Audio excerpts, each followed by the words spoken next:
This podcast is brought to you by Living Swell Studios. When you want to record your next hit, broadcast your next live stream, or just need a quiet space to edit your videos, Living Swell Studios can accommodate all your needs. Located in New Orleans, they're equipped with a rehearsal hall, print shop, photography space, and more. Living Swell is your one-stop shop to facilitating your vision. Let them fulfill your music and video dreams. Drew's putting it out there. Episode 11. It's the clap. He You gets love me that every clap. time. He gets me.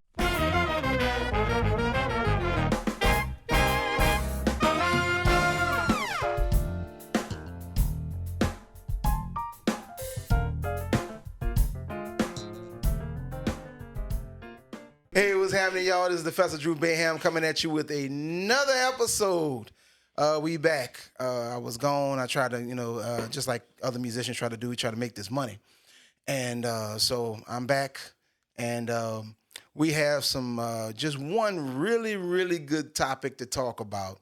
And we're going to deep dive from that. So I'm glad y'all are back with us. So to my left, your right, he is the wondrous ambassador for this great city, which we're going to talk about. He's been on here multiple times, and I love the conversation. So big round of applause to Mr. Brice Watch Miller. out. And you got some brown liquor for me, man. Yes, Look at sir. that. Watch out. Dr. Brice Miller. Monday. Dr. Brice Miller. Right? Monday. Address blues. Hello. Yes, indeed. On my right, your left. She's been on here a couple of times also, and I love her colored commentary. And so I'm like, man, she has to be a regular on here for as long as I can get on here. So a big round of applause for Nicole, y'all. Don't sweat it. Don't sweat it. And formerly the Al Heyman, the podcast, after that debacle, at the what was that, the weigh-in, huh? It was like the way in the press conference, whatever. Yeah. They wanted let him take his head up. Al Heyman, bro, You not the Al Heyman? Al Heyman dropped the ball, bro. So he's not. So he's newly titled the Black Stan Smith. On the USA. Stan Smith. Big round of applause, Mr. Roast Beef Jenkins. Yo, happy to be Irv here as Darby. always. Thank y'all for always Swerve having me. Music himself. Deserve. Yes, indeed. Let's get into the topic. Because I'm excited to talk about it. First of all, because we have seen the slow burn, for a while, and so it's just kind of like it's interesting that everybody else, the 2 million, 3 million views, It's new to them. yeah, it's new to them. So it's a kind of a wonderful thing to talk about on a number of different factors. If y'all don't know who I'm talking about, Mr. Byron S. Cole, local activist, well-known cat in the city. But actually his mother was the one who was the big civil rights activist. Her name was Dion Cole. They call her Mama D. So this guy, Mr. Byron Cole, who I've been checking out for maybe about the last 5 years or something like that, with this group, the Father's Advocacy. And also the David Duke. Yeah. The David Duke thing in Jackson Square. Exactly. So there was a block party that was going on around the corner from his house. And, he said he got calls from, a number of the neighbors, and it was like, there's something going on, bro. Like, do you know anything about it or whatever like that? Right. So he's like, no. He gets there and he sees that the car, somebody put their car. Well, in fact, let me rephrase that. I'm sorry. I think I got it wrong. There was the orange and white. Sewage and water board. Yeah, barricades. Was blocking the street. He went there to tell him. With the car. With the car, yeah. Well, no, she put the car in after, from what I heard. Like, so like basically. So nobody will go around. Yeah, so, no, actually, because Byron and somebody else was getting ready to move that barricade. Oh, so she parked her car there, so it's like she parked, and so she put her car there. Okay. So she parked her car there to make sure that the street's still blocked off. She didn't have a permit or anything like that. They're putting a block party for the festing in place, kind of celebration, jazz fest in place. And so from there, I'm more than sure that most of you that are watching this video or listening to this podcast know what ensued afterwards. you help me with it. it's something to watch. I'll tell you that. You know, the 13-minute video, the initial contact with this white woman, and just the initial trigger. And I think that's what, as we want to talk about, you know, also is that, you know, when you're dealing with people who have been living in these neighborhoods and have been a part of this for so long, the slightest thing will trigger them. And I think the thing that triggered him was the fact that she told him, well, look, you can go around. Yeah, when she said you can go around the block. Yeah, you can go around the block. Get through, go around the block. I don't do this when you have your parties and that type of thing. And so he went from, combative to just downright disrespectful. Man, cursed her out like a dog. But for me, it was like, this is so New Orleans. Right. Yeah, that was so New Orleans. It was like some Tesla race. She walked into that shit. You're funky, you're dirty. 0 to 100. He called that everything in the She walked into that one. She surely did. Yeah. She surely It's did. like, yeah, you never heard a black man curse a woman out in the Orleans. Like, Yeah. My favorite one was, go back to Kenner, ho. Yo, where are you from? I'm Big Boy. No, I've been here fucking all my where life. are you from? Where are you from? Arkansas. And for her to break down like Arkansas. You talking about plantation is Daisy Ho? It's like that was the moment she recognized, oh, I didn't fuck with the wrong. That's when Arkansas. That hit me right there, like, damn, she's sincere all of a sudden. Or like most black women say, you didn't fuck with the right one. You're right, the right one. But I ain't gonna lie. I ain't gonna lie. When she bent over, show that G-string. I was like, Josephine Johnson, show your G-string. Show my nigga. I was like, oh. I was like, all right, we got one taco. Well, you can just tell, you can tell she's a big fan of Big Frida. So I mean, it is what it is. You're gonna work it out. She got turned on by the alpha male's aggression. Jump the fuck out. But I just call him the Black Karen at this point. I thought about the very first topic when you invited me on here. Yes. Because we talked about white privilege. Yeah. Right. We talked about racism. And there was in that 13 minutes, and strangely, like, people send me shit. And like, I wake up to it and like, what is this? And I was tempted to like post it multiple times before everybody else jumped to it. But because of the language that was used, I personally chose not to. I didn't want it to seem like I was pushing a particular, you know what I'm saying? That's not kind of how I represent myself social media wise. So I didn't. I think, but with you mentioning with her dropping, bending over, which again changed the whole narrative. Could have easily changed the whole narrative. Yeah, it could have. You know what I'm saying? But the thing that hit me once, out of everything else, what hit me with that was that again epitomizes white privilege. Yes, it does. To comfortably Been over. the way people talk about women's rights, etc. Yeah. For you to comfortably bend over with the proper pose. Toot that ass up. The proper pose. Yeah. And show your ass with a G-string on. Yes. That's because imagine a black woman having an issue with white neighbors. Right. Yeah. And she bent over and pulled her dress up. Oh, it would have been a different story. That would have been on CNN. Yeah. Oh my God. You see what I'm saying? I've seen black women bend over, racial. She would have got arrested for indecent exposure. She got fired from her job. Kids got put out of school. You know what I'm saying? And for me, that was the thing of like, that's what people don't understand. Yeah. That is white privilege. And that was one of those things. That was one of the things that I was looking at. I was like, here is the perfect example of, and like I said, I love Byron for doing it because he did it in the stereotypical Karen fashion. Give them a taste of their own medicine. Get a taste of their own medicine. He took the mirror and just literally put it in front of him. And, he walked that hoe down. Yeah. Yes. He walked her down the street. His street. Yeah. But, but like I said, for us who I knew him years ago. He still had that same mentality. He still had that same fire and drive in his eyes and all that type of stuff. So just to see him in that vernacular, in that presence is like, that's the part that I love. Right. at the same time, I was like, black people are going to miss this fucking message because everything else in between. Right. But one thing I loved about it, y'all respected it. Y'all was like, yeah, he did that.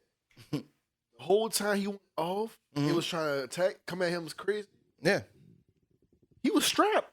Yeah. Mm-hmm. That was the other thing. He was strapped. Yeah. And he ain't draw down on him. Yeah.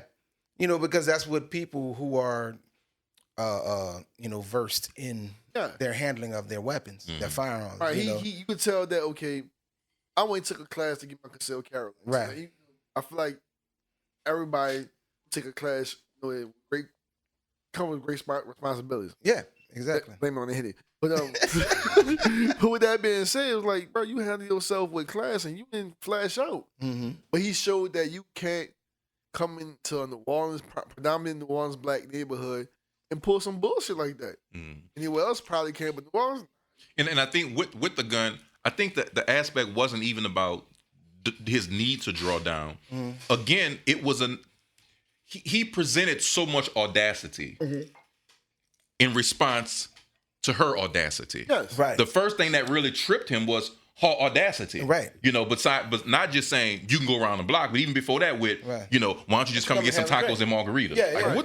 What the audacity of we're not talking about this right now. We're not dealing with this. Right. It's like you trying to fucking brush my I don't exist because we are invisible to them. You know, if you've never dealt with gentrification, we are literally invisible to them. We truly are. You know, and she was showcasing that by simply saying your feelings don't matter, your neighbors don't matter, blocking the street don't matter, that you weren't invited doesn't matter, that the neighbors didn't get notified. None of those things matter.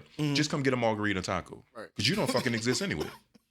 You don't matter. Just let me fucking feed you right quick. Right. Mm-hmm. But with him with the gun deal, I like that audacity because how often do we as black men particularly get to exercise our right to bear arms? Yeah. He told the cop, so like he said, everywhere I go, I have my gun. Yeah. So this ain't about the gun. Right. The gun ain't got to do with this conversation. Right. The gun's for my protection. The gun's with me all the time. I didn't bring the gun out for you. It don't matter. Right. It's with me all the time. Right. I love that also. Yeah. Oh yeah.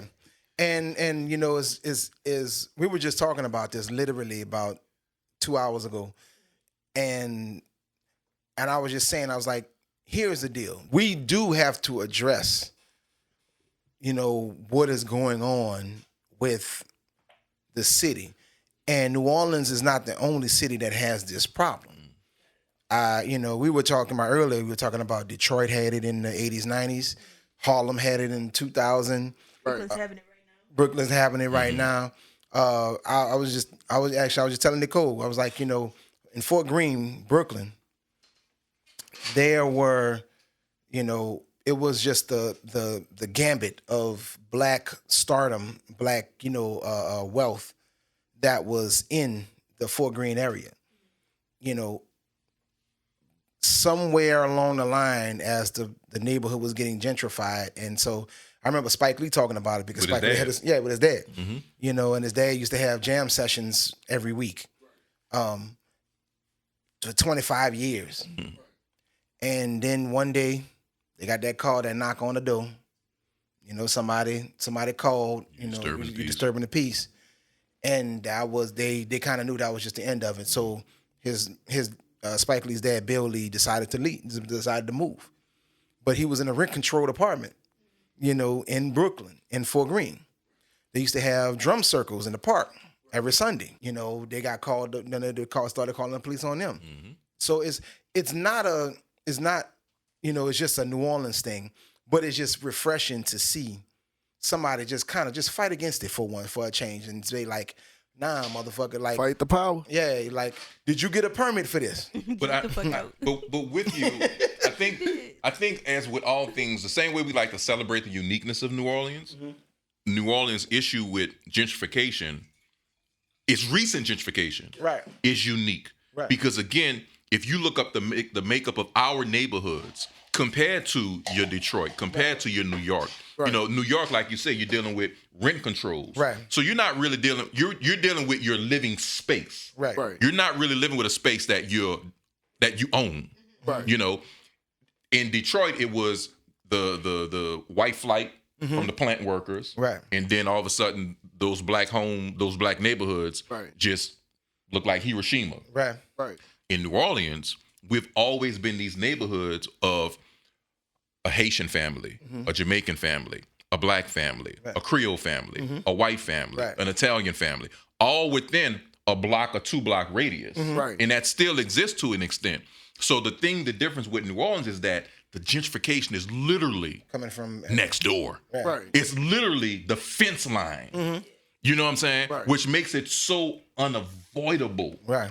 And I think what Brian was hinting at again is like, man, this is my great grandmother's house. Right. So we've been here. Don't tell me that you are here. Right. We've been here. You know what I'm saying? Right. And there's like this level of like respectability that's ingrained in any neighborhood that, I mean, you know, when you grew up in Press Park, your neighbors knew where to park and where not to park. Right. No matter where we live, the East, the Ninth Ward, you know what I'm saying? You was like, that Miss Mary gonna park right there. Right. So no matter who come to your house, don't park in Miss Mary's Don't park in spot. front of the mailbox. Yeah. Hey, the neighbor across the street park right there. The bus park Exactly. right there. You gotta park over here. It don't matter that it's a street, that's public street. It's the fact of respectability. Respectability. Don't park in Miss Mary's spot. Yeah. Yo, they got white people that park in front of my grandma's house all the time. It gets on my fucking nerves. It irks me because I'm like, why? This has never happened until you moved into this neighborhood. Right. Yeah. But I see it because, even because my first house was in a musician's village. And we didn't even have to discuss. There was no meeting. All you gotta do is pay attention. Right. 24 hours. You see the whole, you see everything going on. Everything in this city is a system. Yes. Nothing changed. We know for a fact, you sit over there, you sit there, you sit right there, I sit right here. Ain't nothing changed. Yeah. Exactly. So I think that's the dynamic that we are kind of seeing. And I think the gentrification is not necessarily coming just from white folks coming in. It's white folks from Arkansas, San Francisco, New York. Highly entitled. Highly entitled. Right. I didn't realize this, but there was a significant number of people who have moved to New Orleans from Silicon Valley. They are well versed in everything that has been Silicon Valley. Wow. The only difference is they haven't set up business, like physical business, in New Orleans. Right. But they chose to live in New Orleans. Why? Because San Francisco and Silicon Valley and Simi Valley, It's too expensive. it's too expensive. That's like 50 Cent moved to Texas. Yeah. That fucked my head. I was like, whoa. Well, Curtis think about in this. Texas? Think about this. Joe Rogan, right before he got his big deal, Right. he moved out of LA and moved to Austin. He has no ties to Austin, none. But he went, and he moved to Austin, Texas. I think it's just in essence, it's the ones who have no cognizance of the culture. And they're not concerned about it. I mean, if you look at all the condos being built, again, if you look at, what are they calling her right now? Yoga Karen or whatever they call her? Yeah, Yoga Karen. Yoga Karen. What? With the yoga pants. Yeah. Yoga pants. It's like the Karen, she got yoga pants on her yoga mat, and she's fussing. It's like, my thing is this. If you invite me to your house, I'm not going to tell you, if your living room, you have a TV, or your location, your television, your there's the coffee table, the sofa. I'm not about to tell you, oh, you got it wrong. No, I'm a guest in your house. And your house is like, no, what? You respect me enough to come in your house. I'm going to respect your house to where I don't disrupt it. Yeah. That's how I look at these gentrification people. You have to be a guest. How you say, when in Rome, do what the Romans do. I'm not about to go to Rome and complain about what they know. It's like, hey. Shit, if we musicians, you see white folk in Europe. Right. No. Let them go to a restaurant at McDonald's. Right. Speak to me in English. Right. No. You're in the middle of Paris. Speak to me in English. Joke the fuck. No. I'm like, what the fuck is this Royale with cheese? What is this Royale? What is that? What is this? Just call it a quarter pounder. It's a quarter pound in America. Shit. Stop. You know what I'm saying? No. They call it a Royale lie the whole time. It's called a Royale. It's a Royale. It's a quarter pounder, but it's called a Royale with cheese. Royal with cheese. Relax. And they will bitch and fuss. No, I want a quarter pounder. Royale. No, a quarter pounder. Just say it in English. You know. But if we look at like all these condos, as you know, people constantly saying, "What's all these condos being built? All these condos being built." But like Drew saying, there's people coming from, you know, all the tech world. Think about it. You come to New Orleans, you can party 24/7. They've been working online, right? So they don't need a physical space. Don't need, yeah. You know what I'm saying? So the 1-bedroom downtown on Gravier Street that they paying $2,500 a month for with the rooftop pool. That's light work. That's 1 week. That's 1 week of income for them. Right. That's a drop in the bucket. You know what I'm saying? If you notice the number of Porsches and Lamborghinis and Teslas, that you see, all of a sudden it's like, I see a Ferrari Uptown. Yeah. It's like, okay, where they work? Hey, what you doing so I can get on? Where this come from? I want me a Lambo. I saw an episode of Property Brothers when they were in New Orleans, right? Mm-hmm.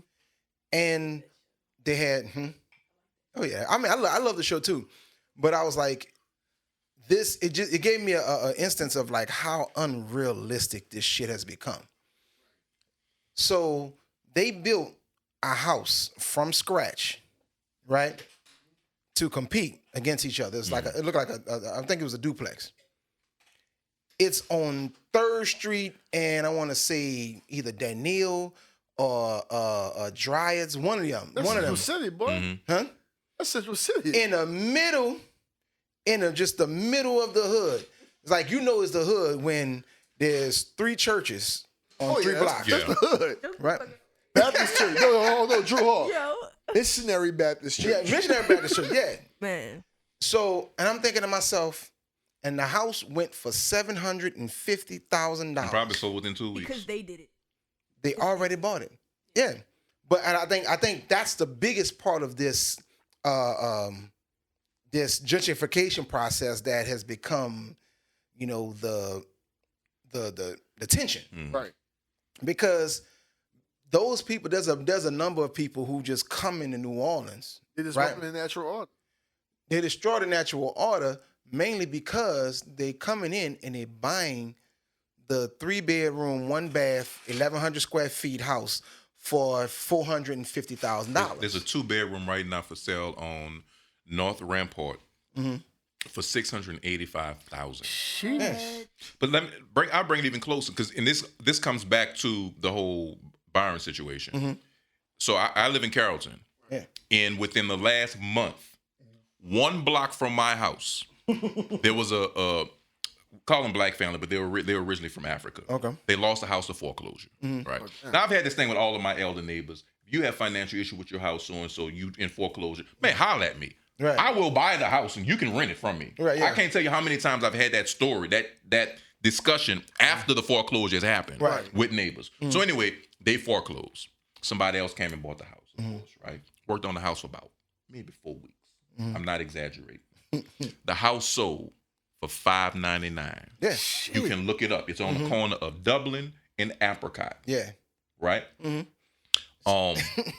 The heart of the streets. So the house right behind it, that house faces on Apricot. Right. The house right behind it that share the property line faces Dublin, is on Dublin Street. Same thing, 1 block from my house. That house just sold 2 weeks ago for $515. Yeah. So you looking at 2 houses right next to one another in Carrollton. Right. Same specs. Over $1.1 million for 2 properties right next to each other. Yeah.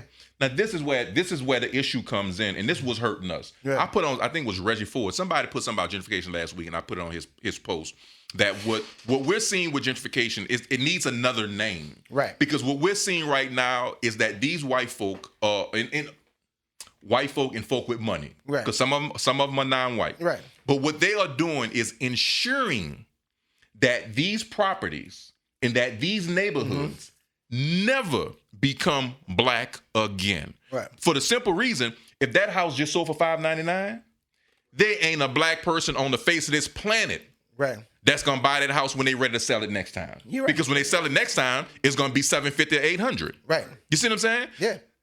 The same thing with the house next to it. And we can go through every neighborhood. Right. Like you mentioned, it's funny for you to mention Valence because I was up by Delphia 2 weeks ago doing some grant stuff. And I drove around the church, right? So right there where the cemetery is, that's Valence and what? 8th? Something like that? Yeah. Bro, I took pictures. And I'm going to give you these pictures so you can put overlay while we're talking, right? The way I took the pictures, if I would have just posted online and say, name this neighborhood, you would say Lakeview. Yeah. You would say, because all the houses, those new two-story builds, design, they all look the same all over the city. But bruh, a whole 2 blocks of what Juvenile talked about second in Daniil. Yeah. You right down the street from there. Right. It's all white. Yeah. The whole corridor of the cemetery. Right. It's all white now. You see what I'm saying? So the thing is that while we can commend Brian, I'd love to go back because I want to talk about the vulgarity. While we can commend Brian with what he said, the same way of that altercation is the same way, and I don't want this to come across wrong, but I've been writing about this and talking about this since 2012. Yeah, that's why I wanted you back because we had this discussion. Yeah, we've been talking about this, and I've been saying forever. I'm gonna just give a flat example. Po' Boy Festival. Po' Boy Festival used to be at Palmer Park. Yeah, right. When it first started, it was at Palmer Park, right? So white neighborhood, black sprinkled in. That's my neighborhood, right? Then they spread out to Oak Street. Yeah. And it was just like the first 2 or 3 blocks of Oak Street. Shit, now but then it started spreading. Yeah. It started spreading. And I wrote a long-ass blog about this. I wrote a long-ass blog in like 2014, 2015. And I said, within a year, what used to be Black Pearl, what used to be known as Leander's, you look at Leander's and Oak, that was the hood. You had the corner store right there. You had the old men that hung out across the street drinking 24, you know what I'm saying? Right. As Po' Boy Fest spread, it went all the way down to Oak. I mean to Leander's. Then it came down Leander's. 2 blocks down, they had a stage in the middle of Leander's. I said, I guarantee you, this neighborhood gonna change. Because this is what happened. I grew up when second lines were black. Yeah. You had 1 or 2 white people at the second line. Michael P. Smith was like the white photographer that was alive. It may have been 1 or 2 others. You didn't see no white folk at no parades. No, at no second line. It was like you ain't seen that few that was bold enough to come out though. When I started preparing to come back here, we're building a house. So I will come down on weekends, you know what I'm saying? And go to second line. I never forget this, bro. And I'm gonna make this story, I'm gonna bring it home. I saw a fucking 2-lane bus dropping students off at the second line. A Sunday second line. The 2-lane bus dropping kids off. This is what I've always said. While we are celebrating our culture, while we're second lining, Mardi Gras Indian, jazz funeraling, whatever you want to call it, even while we're festivaling, those same white folk that are there, they taking pictures, one, to exploit the culture, but they're also writing down addresses. They're writing down addresses of houses that they like. They're writing down addresses of houses that are abandoned. They're going to do the prop. They're going to do the research to find out the tax deal or the liens, et cetera, et cetera, et cetera. And then they'll sit on it to wait to get to pennies on a dollar. Right. They're going to buy it for $1,800. Right. They're going to go in there and they're going to put $200 in it. Right. You see what I'm saying? So I say all that to say, if you look at Leander's now, from Oak to Claiborne, it's 90% white now. Yeah. Not only that, they didn't got Priestley School. They got Priestley School for $250,000. How you get a whole school for $250,000? That's crazy. You see what I'm saying? And I say all that to say they are in this. It needs to be another name from gentrification, because what this is a new level of gentrification. Again, where it's ensuring that black folk will never again be able to buy those properties or living those properties. I tell my kids how in my neighborhood, I bought my first house when I was 21. I'm passionate. All the accomplishments I have in life, the most passionate thing is as a fucking black man, a black kid. I almost want to say I bought my first house at 21. My first house, that same neighborhood. Because I still live in that same neighborhood, not the same house, that same neighborhood. And it's a neighborhood that my wife and I have invested in heavily, buying other properties. That's the same neighborhood that I just told y'all, a house just sold a block away from us for $599. Think about it. I bought my first house for $48,000. Right. $48,000. How many years ago was that? That was 1996. Okay. The house we live in right now, my wife and I bought that house in 2003, 2004. We paid the family $49,000 cash for that house. There was not a single house in that neighborhood. The max in that neighborhood was $85,000. We're going all the way up till Katrina. Up till Katrina. I had a house for sale at the time of Katrina that was I had it on the market for $135. That was the highest house in that neighborhood. And then it got flooded. So how much is your house worth now, saying that everything? The house that I live in right now, if I would have put my house on the market right now today, I'd probably put my house on the market for $550. And then you have other properties. I have other properties in that neighborhood. Now, as an investor, yes. As an investor, I can say yes, it benefits, right? But I got 4 kids, and like I tell my kids, sadly, with all the work y'all do and all the work we're doing, y'all will never have that opportunity to buy that first house in New Orleans. Oh man! And that's the story that we missing. Yeah, is the generational connectivity that has been New Orleans. Mm-hmm. That's wiped, man. Well, I mean, I saw it. Yeah, it's wiped. But I saw it when I moved when I first in my house in the Musician Village, and I said, I have a feeling that this is going to happen. Why? Because this part of town, because so many black people had moved into this neighborhood, throughout the last 20, 30 years, because at first it was developed as the white part of town. So, it's near, for a lot of people who don't know, it's near the Florida Housing Project. The Florida Housing Project was originally built for white folk, and the white, white welfare recipients, so to speak. And the desire was the black, right? And the only thing that separated was a ditch. Canal and train tracks. Right. Canal and train tracks. Because that's when canal was a canal? No, it's a canal that separates. No, it's just a canal. Not Canal Street. Not Canal Street. Okay. It's a literal canal. Okay. A drainage canal. So, but, one thing that I realized about what, and I just hate to just be like, well, white culture, white people, it's like, but I think the white folks who understand, they understand what I'm saying. I think part of it is that they understood the history and the significance of the neighborhood more than black folk probably do. Because in that neighborhood is where France School is, right? Right around the corner from the Musicians Village is France School. Well, it's called Keeley now. But that was the site of the first integrated school. Ruby Bridges. There's been a campaign to rename the school Ruby Bridges Elementary. So a lot of us don't even realize it, just because we weren't, a lot of times, the history, that type of history has to be drilled in you. It's for you to understand the significance of what you built. Mm-hmm. And I think that's part of the things that we lost. When I first had my house was valued at 105. And this is 10 years ago. 105 and 10 years ago. Because they all started at a flat line of 75. Yeah, that's just a mortgage. Yeah. But it had an evaluation of 105, something like that. Now, I've only had that house for 10 years. My house is a 3-bedroom, 1 bath, 1050 square feet. It went from 105 to about 140. The last appraisal I had was at 146. Mm-hmm. Around the corner on, I want to say Congress and Robinson, there was a house that it was a new build, but it was a 3 and 2. Mm-hmm. 1,300 squares. That house went for $299. No, it's only about 300 more feet. 300 more feet, just enough feet for an extra bathroom, and some closet space. But you paid $150,000 more than what my house is worth. Right. And then I realized that a white couple bought that house, and then on the next block from me, another a white man and his son bought another house that was totally dilapidated. Yeah, it was abandoned, totally dilapidated. $45,000. Yeah, I had the story. I interviewed him. True. I interviewed him. I used to teach at the Atlas Marcellus Center. Okay. I taught film. Got you. So I would bring my students through the neighborhood. Right.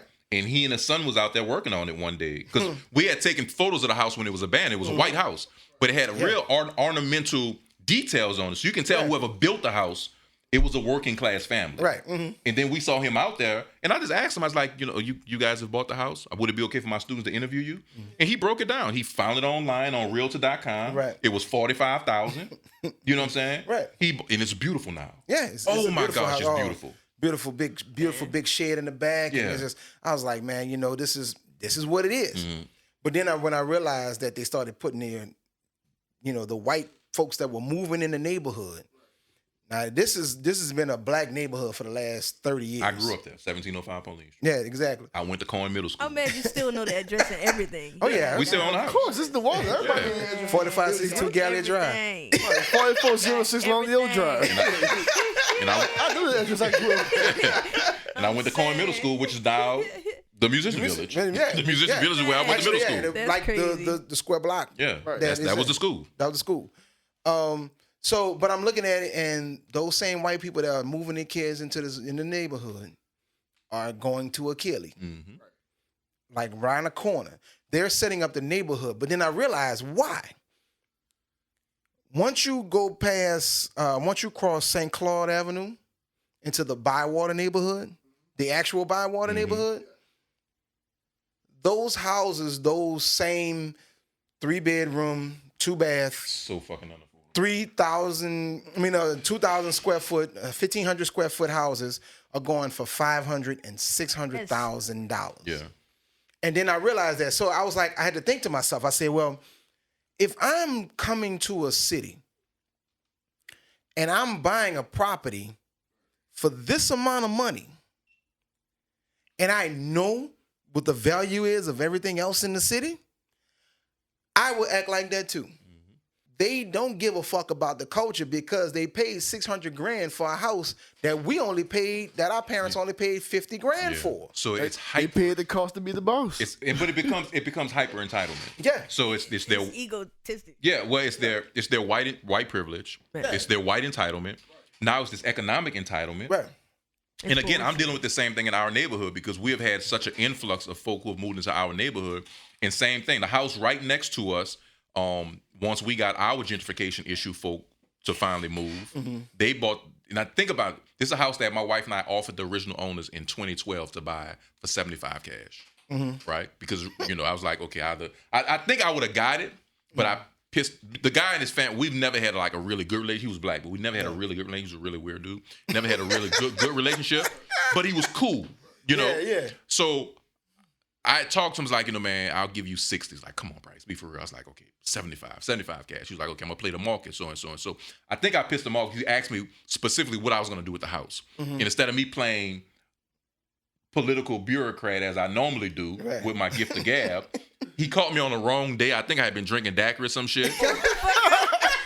He caught you built. Yeah, he just caught me like in that rare moment. Yeah, And he had, With the extra shot. he was like, what you think you're gonna do with it? I said, I don't know. I mean, I might, use it for studio space or, I might just tear it down and use it to expand the yard or something. And that's why I fucked up. Because you never tell somebody you're gonna tear their property. Right. You know what I'm saying?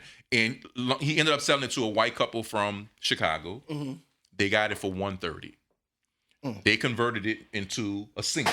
So it was one of those small doubles. Right, yeah. Say like a 1-bedroom double. So they converted it to a single, which made it a 3 and 2. Yeah. Right? Small house. But anyway, so they were in the house for a year. They got divorced. Put the house on the market. They sold the house for I think something like $289. They flipped. What Yeah. made you not go after that house when they sold it? Because I wanted 75. I'm cheap. Hey, Now, Nicole, I welcome to regret the it. wilderness. I regret it now. I regret it now because no, I'm not gonna say I'm cheap, but I regret it now because the house on both sides of us, they were asking the same thing, $135. Okay. I know the valuation of the houses, so I'm like, I'm not gonna be the fool and pay you double what this house is worth. Because you're a citizen. You from there. I've You know what been it there. is. Nothing has Your been done. neighborhood. Nothing has been done to the house. Right. So it's not like you've done. The moment my wife and I bought the house that we're in, before we even moved in it, we modernized it because we had a house around the corner. Yeah. Right. So we worked on the house for a year before we moved in. You know what I'm saying? So we updated everything on the house. Right. Whereas these two houses had no updating to them at all, not even exterior. I remember with the house the one I'm talking about that sold. I remember when he had these two crackheads with a brown station wagon to put siding on the house after Hurricane Katrina. I watched this shit. Rocket Central. Yeah, My man said he watched two crackheads. in a station wagon. Hey, Nicole, they fucking bust their ass and put that sign on their fucking house. You know, But you know what that reminds me? That reminds me of I remember when there's a well-known club bar that has been here for 100 years. It's called Buffers. Mm-hmm. You know, depends on who's talking. Depends who's talking about it. Now there was a certain millionaire real estate mogul that lived. Our y'all know neighbors. neighbor now. Yeah, Our people. you know, but he was living in the house that was adjacent to the bar. It had a patio. The bar has a patio in the back. But he got into a legal battle with Buffers because of sound. You know, the noise saying ordinance. he couldn't sleep and shit. Yeah, he couldn't sleep and everything else. Turns out his main motivation was he wanted to sell a house that he was living in. It was a 3-bedroom, 2-bathroom, 2,500, 3,000 square foot house. He wanted to sell it for $1.1 million. But yeah, he wanted that property value. You know, He wanted that property, and he said that Buffers was holding him back. that had been there for almost 100 years Right. was bringing his property value down. But he evaluated his property for $1.1 million. Why? Because he was along Esplanade Avenue, and everything in that area, 1.5, 1.6. You know, if you're not careful. You know, so I think that's, for me, that is kind of like the epitome of what's going on and why it triggered Byron to just like go off the way he did. Right. You know, because he's like, bitch, just because you paid, I don't care what the fuck you paid for this house. I think they paid like $3 something. Yeah. Everybody put all their information online. You know what? Fuck it. I'm petty. I'm on the Henny. That's what I'm saying. If I meet a cracker, if I meet a white person who has a gentrification, I want to know. I'm counting your pockets. Where you get this money? But you see, you I'm know, petty. Well, that's another discussion altogether, brother. Right. but you asked like why I didn't get those houses. And today I regret it. But and that's the thing with us being locals, you know the history of the house. You know the house and had termites. You know the house ain't been treated. You know the subflow. Did you It's watch the it? same one Been from rotted out. Katrina. It's the Right. same house You that just watched I've been it. in the neighborhood for 20 years already. Yeah. You know what I'm saying? So I know the house It ain't ain't worth that. 150. Right. So for me to buy it for 150, I'm like, what am I gonna do Right. to get this money back? Right. Right. You see what I'm saying? But then you get these other folk with the love, and I never forget the couple. So, you know, and Drew's familiar with this. We had a couple that moved next. So after the couple from Chicago sold the house, they sold it for $289. They sold it to this young white couple. Right. And I'm the nicest neighbor in the world. I'm the nicest guy in the world. I really am. And I remember the night they moved in. We had just got a ring doorbell. We were at the Japanese place down the street eating. Ring doorbell rings. It's her. She wanted to bring us a little plate or whatever. You know what I'm saying? It was like, we're not home right now. We'll be back home. I was happy because I had the ring doorbell. I could talk to motherfuckers on my porch, right? You know? So anyway, that was our introduction. I ain't gonna lie, that ring doorbell is the shit. That was our introduction. Right. So we got home and they sure enough, they knocked on the door, brought us a little plate. You know what I'm saying? We didn't eat it. That's another story. Yeah, Ain't got nothing to do with it. that's New Orleans people. That's New Orleans. I don't fucking know. That's I New ain't eating Orleans this shit. people. But thank you for the plate. You know what I'm saying? And tomorrow I will tell you what's I'm good. gonna throw that bitch away. Yeah, I will tell you what's I good. will bring you your plate back. You can keep that hoop. That was the introduction that was our introduction, and everything was cool, copacetic. You know what I'm saying? Maybe like a month later, some shit. And I'm gonna give you this video too to play on this, so to bring context to shit. Because so I'm outside cutting my grass. You know, I'm a super gardener. I do my landscaping and stuff, and she just starts yelling, "Get out of my yard! Get out of my yard! You're in my yard!" And I'm like, I'm looking around like, Who the fuck she talking to? Right. what's wrong with her? You know, then I recognize she's talking to me. Right. And I'm like, what the the fuck you talking about? So in other and words, she's yelling, get top of her lungs, get out of my yard, to the point where neighbors are coming outside and so in stuff. other words, she was the plantation Miss Daisy. Right. Miss Daisy Ho. This ain't that Daisy kind of, Ho. this ain't that kind of neighborhood. The neighborhood is quiet. Right, we yeah. have a lot of black elders in our neighborhood. You know what I'm saying? So the neighborhood is quiet, and all of a sudden you got this white woman yelling at the top of her lungs. People coming outside. So I'm like, of course I grabbed the phone. Right. Start recording. You know, I'm like, what are you talking about? I'm on the fucking sidewalk. I remember that. Content. I'm on the fucking sidewalk. What are you talking about? Right. Then her husband comes out, you know, and it was night and day. From that point, literally for the next year and a half, these people called the police on us multiple times per week. Yeah. Per week. I remember that. Sheesh. We got a restraining order. They didn't get in trouble for this at all? We went to court. Oh my God. We had to get our property surveyed again because I put a fence up between the property. We only have like 4 feet between our houses. Real old New Orleans. Right. But my thing was, I don't want to be in my alley doing something, and she come outside and say I tried. So we put a fucking fence up. Yeah. We spent $2,000 for a fucking fence, $600 for a new survey. Right. Went to court, had to get a lawyer. I mean, it got to that point. It was the most stressful, one of the most stressful things I Over ever some dealt with. bullshit. Every week, and one of the kick thing was, it was this evening. Like I said, these people called the police on me for a Facebook post. The whole time you wasn't talking about them. Well, I was. Well, yeah, he did. Yeah, I was about to was. say, nah, that was... So but it was a good post. It was a good post. I was on my porch. So I'm on Facebook. So I can't see it. again, you know, like the New Orleans houses, everybody porch is right next to one another, Right. So they had like a sofa set on the front porch. And I'm like, I didn't show the front of their house. I took the picture from my porch, showing the sofa set. And I'm like, ain't this some shit? Beautiful neighborhood and the fucking Beverly Hillbillies move in the neighborhood. Yeah. Something like that was my post. You gotta relax, Doc. Something like that was my post, right? I mean, bro, it's a nice neighborhood. My niggas... You know, I'm not saying I was right, That was funny. but you know, it's why fake. It's I love social God. media. Yeah. Right. You know what I'm saying? Don't take it serious. It's social I media. kid you not. 3 days later, police knock on our fucking Let door. me ask you this. Do they follow you on social media? So once so in our neighborhood, we have community policing. Which means if you have an issue with people, Right. instead of constantly calling 911, you actually have community police liaisons. Right. It's 2 officers, right? So we ended up You going call to a different number. Yeah, you actually have their personal cell number. Yeah.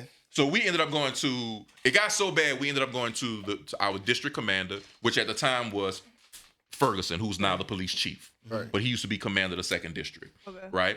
So we followed all the channels. You know, because I'm a black man. I understand what's really going up. And I think what I'm trying to say with this is that we also got to understand with gentrification, being somebody who went through it all the way to having to go to court, is that these people follow a playbook. Right. And you gotta follow the same one. You got to know the playbook. And the first thing they do is they threaten to call the police on you. Right. Why? Because they expect that as a black man, and they're not going to deal with a woman. Right. Like they never dealt with my wife. Right. Yeah. Never opened their mouth to my wife. They're scared of the black woman. Yeah. Never. Because the black woman got as much power as she do. Never. But everything was towards me.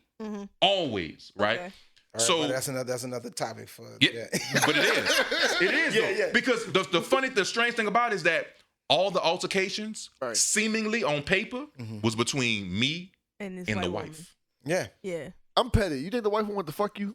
I know she did. You know, I mean, it's just Hey, it had to be Drew, something. Call this episode "Blame It on the Henny." Nah, that's that get out shit. That's that get out That shit. goes back to your girl pulling that dress over. Right. She bent over, so the cakes. Who would show their ass to a black stranger? Snowflakes. And what Byron Snowflakes. Cole said? Now I see what you are. I told you, I knew what you was. To You know what I'm saying? your mammy hoe. Right, I called you. Your mammy hoe. They play by this playbook, man. Right. And the first thing is to try and call the police because they expect us to be afraid of the police. Like Right. you have a record or you're afraid of police, so Right. and so and so and so. And they called the SPCA on us for our dogs. They called. So Ferguson told us add more security lights. So we put lights down this alley because it's dark, right? Or I remember those lights there. You remember? They called the police on us for the lights. The lights were too bright. And said the lights was too bright. They called the city on us. The city came to my house to look at bruh. What did the city say? After they came to the house, there was nothing they could say. Right. Okay. But I'm saying all this to say, going back to how much are they buying these houses for? we can't get the police to come out for somebody breaking in your car for a gunshot. A C7A or a C4J. It don't matter what these. It didn't matter what these people said happened. Within 10 minutes, they out there. For 2.5. I mean, for damn near 2 years, a police was at our house within 10 or 15 minutes. I kid you, I watched that in Boston. It blew my mind how the response was fast. Like 5 minutes after something happened, the police was out there. Yeah. But I was like, coming from New Orleans, I'm like, the police ain't fucking coming after no 5 fucking minutes. But let it be a white person. Exactly. Them niggas. They was there all in man. Yeah. You know, it finally, the strange thing that brought it to an end is that, again, I credit Ferguson because he dealt with it. My wife and I met with him. My wife is just like straight up, you know. And my wife was like, I'm tired of this shit. Right. You are putting my son's life at risk. You putting my husband's life at risk. And we're going back and forth playing this game with these people. Yo, you know what I'm saying? And finally, yeah, y'all was hitting that bottle way before I got here. I got here way late. Well. You're gonna be editing like a motherfucker on this episode here. Blame it on the Henny. But he was like, okay, we did the lights. Right. He was like, the lights worked, but damn, officer still ended up going. Bro, the officer, and you remember that, the officers knocked on my door at 3:30 in the morning for these fucking lights. Yeah. For lights. 3:30 in the morning. For lights. For lights. I'm talking about jingle bells. And I'm like, officer, what's the problem? Oh, your neighbor said your light's too bright. Bright. I said, we in New Orleans. This is one of them weekends where there was like 17 shootings type of shit. Yeah. You know what I'm like? You got other shit to do. I'm like, with all due respect, you just, and I say the only reason I came to the door is because my doorbell, I'm able to see that it was a police officer. Right. That's the only reason I came to my door. I said, but with all due respect, it's 3:30 in the morning. Right. With all the crime in New Orleans, you mean to tell me that you have the audacity to knock on my door because this white woman called about lights? Yeah. So that pissed Ferg off. Because think about it. Every crime that happens, there's a report for every officer that goes out. Right. He's starting to look bad now. Right. Because you got all these officers constantly reporting to the 2600 block of Dublin Street for the same dumb shit, week after week. Yeah. And here it is, you got rapes, murders, crimes, etc. And the thing is, it's coming to his email. Yes, you know what I'm saying? He's kind of like, so that's making you look bad at this point. Right. So, finally he was like, this is, the only issue with this is that it's constantly he say versus she say. You're saying this, they're saying this. He said, if at all possible, if y'all can get some more cameras installed on the house. My homeboy does security cameras. What did we do? We went to Costco, got the little $400 camera set. Right. So now we got 7 additional cameras on the house. This must have been August, September. We were in Atlanta for Christmas that same year. We see a U-Haul truck front the house. Front your house. I say, right next door. We out on camera so we can see. I say, these motherfuckers moving. These motherfuckers moving. Yeah. And guess what happened? Guess what made them move? What? Them fucking cameras. You know why? Because at this point, the game over. Everything's on tape now. So we put a camera down the alley facing forward, down the alley facing backwards, on the front porch facing towards their house.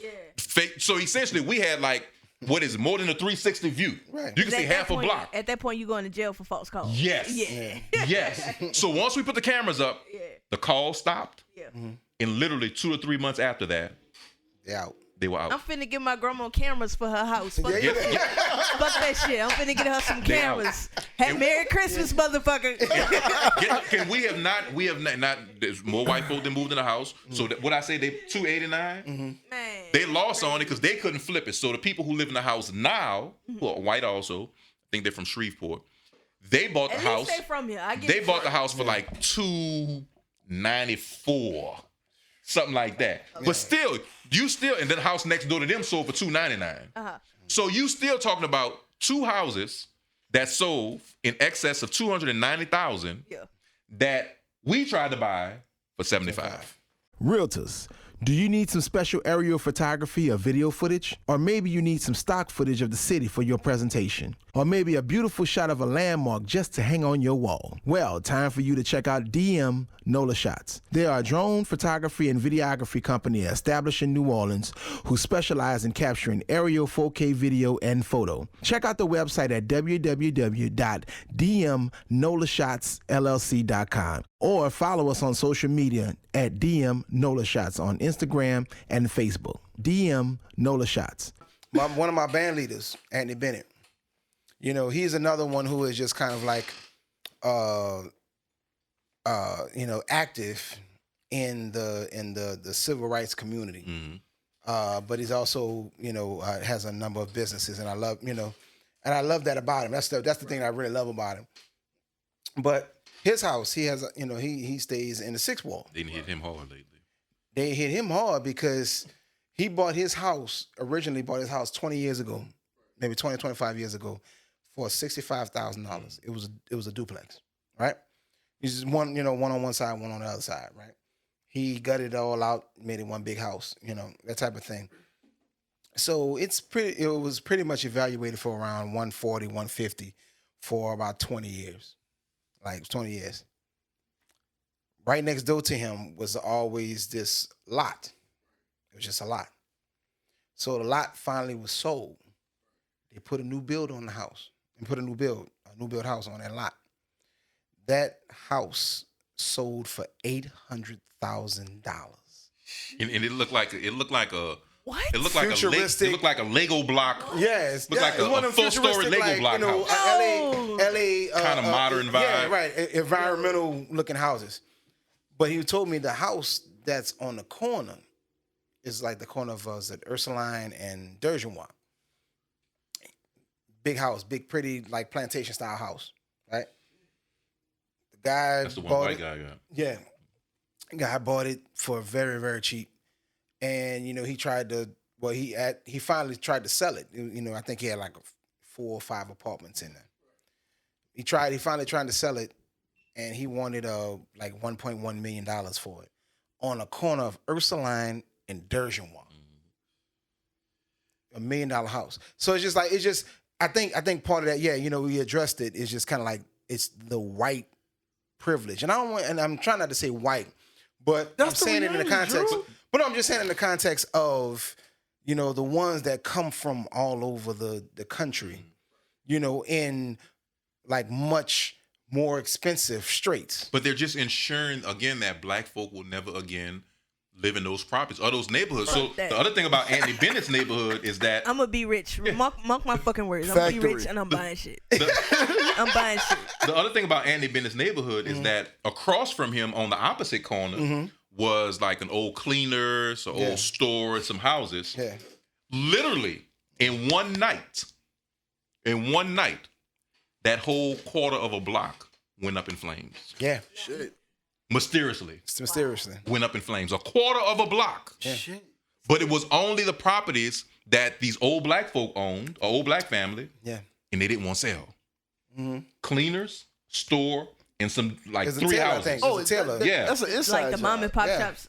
But you ain't Pop hear shop. you ain't hear from the podcast. They didn't want to sell. Strangely, a quarter of a block went up in flames. Okay.